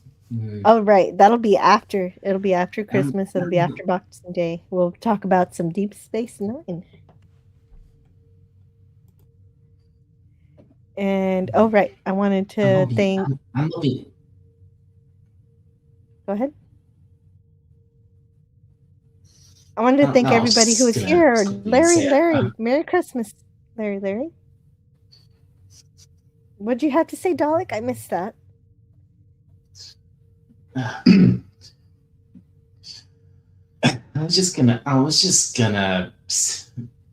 say that I'm actually hoping I get the chance to live stream myself on tomorrow, but the thing is I'm actually heading for Christmas Eve, but the thing is I'm actually going to be heading back home. Well, I say to home, to my parents' house tomorrow. I'm going to be staying with them over Christmas. So lovely. Whether I get the chance to live stream, I'm not sure, but I'm hoping I'll be able to step that up. All right. Well, we'll be looking out for that. a quick 20 minutes. That should be all right. Family first. Yes, family first, everybody. That's very important. And speaking of which, I got to check in on mine. Yeah, be fun. It'd be interesting being able to stream from my old room again once I get back there. Yeah, that would be interesting. So I'll talk to you guys later. Merry Christmas. Larry, Franco Walker, everybody who's here, Comic Relief Crusader. Okay, Paul,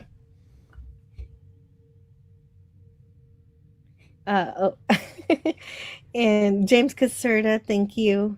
And Canadian Spider-Man. Ignore, Great to see everybody. that. Some What Dalek is having a major one of party. the staff who work At Gap one of the After staff Dark. who works here came in. Oh, gotcha. That's all right. No problem here. I'm just thanking some of the people here in the chat, just scrolling.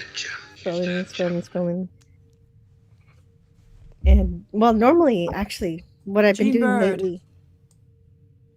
Eugene Bird. Eugene Bird. You can just call him Gene. No, and I don't know. the It seems top forward. 5 I'll call him Mr. What? Bird. There's somebody who was here. Garbage Who AI was number 5, but I don't even remember meeting you. That's great. Thank you for being here, even though I don't know exactly who you are. And Kimberly Ann Hart was number 4. Brogu was number 3. And then we had, well, I was number 2. That's really strange. Then number 1 was Franco Walker. Franco. Yeah, that's very interactive of you. Ooh, Canadian Spider-Man says he has to get new wheels and tires for his new used car. Ooh, woo. Ooh. Now that I want to hear about. Yeah, me too. Yeah, I'll see you guys later. Thank you so much. Merry Christmas. Thank you, Jill. Merry Christmas. You're welcome. Merry Christmas, everyone. Dalek. Merry Jet Christmas. Sparks, Scotty, and especially you, Jill. Merry Christmas.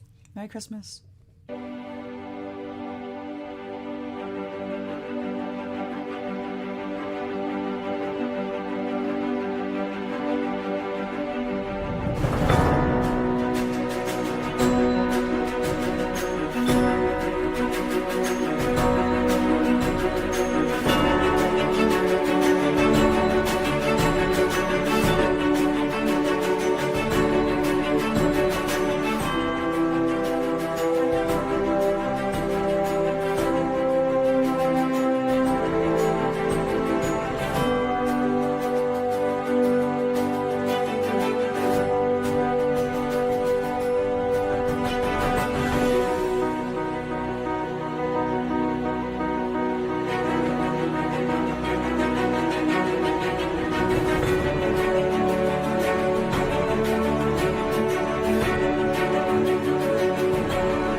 Learn all that is learnable.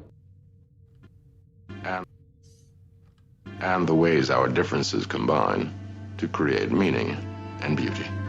It has always been easier to destroy than to create. May we together become greater than the sum of both of us. Well, now you have something new to think about. Carry on. It's not bad at all, really. Maybe it just needs a little love.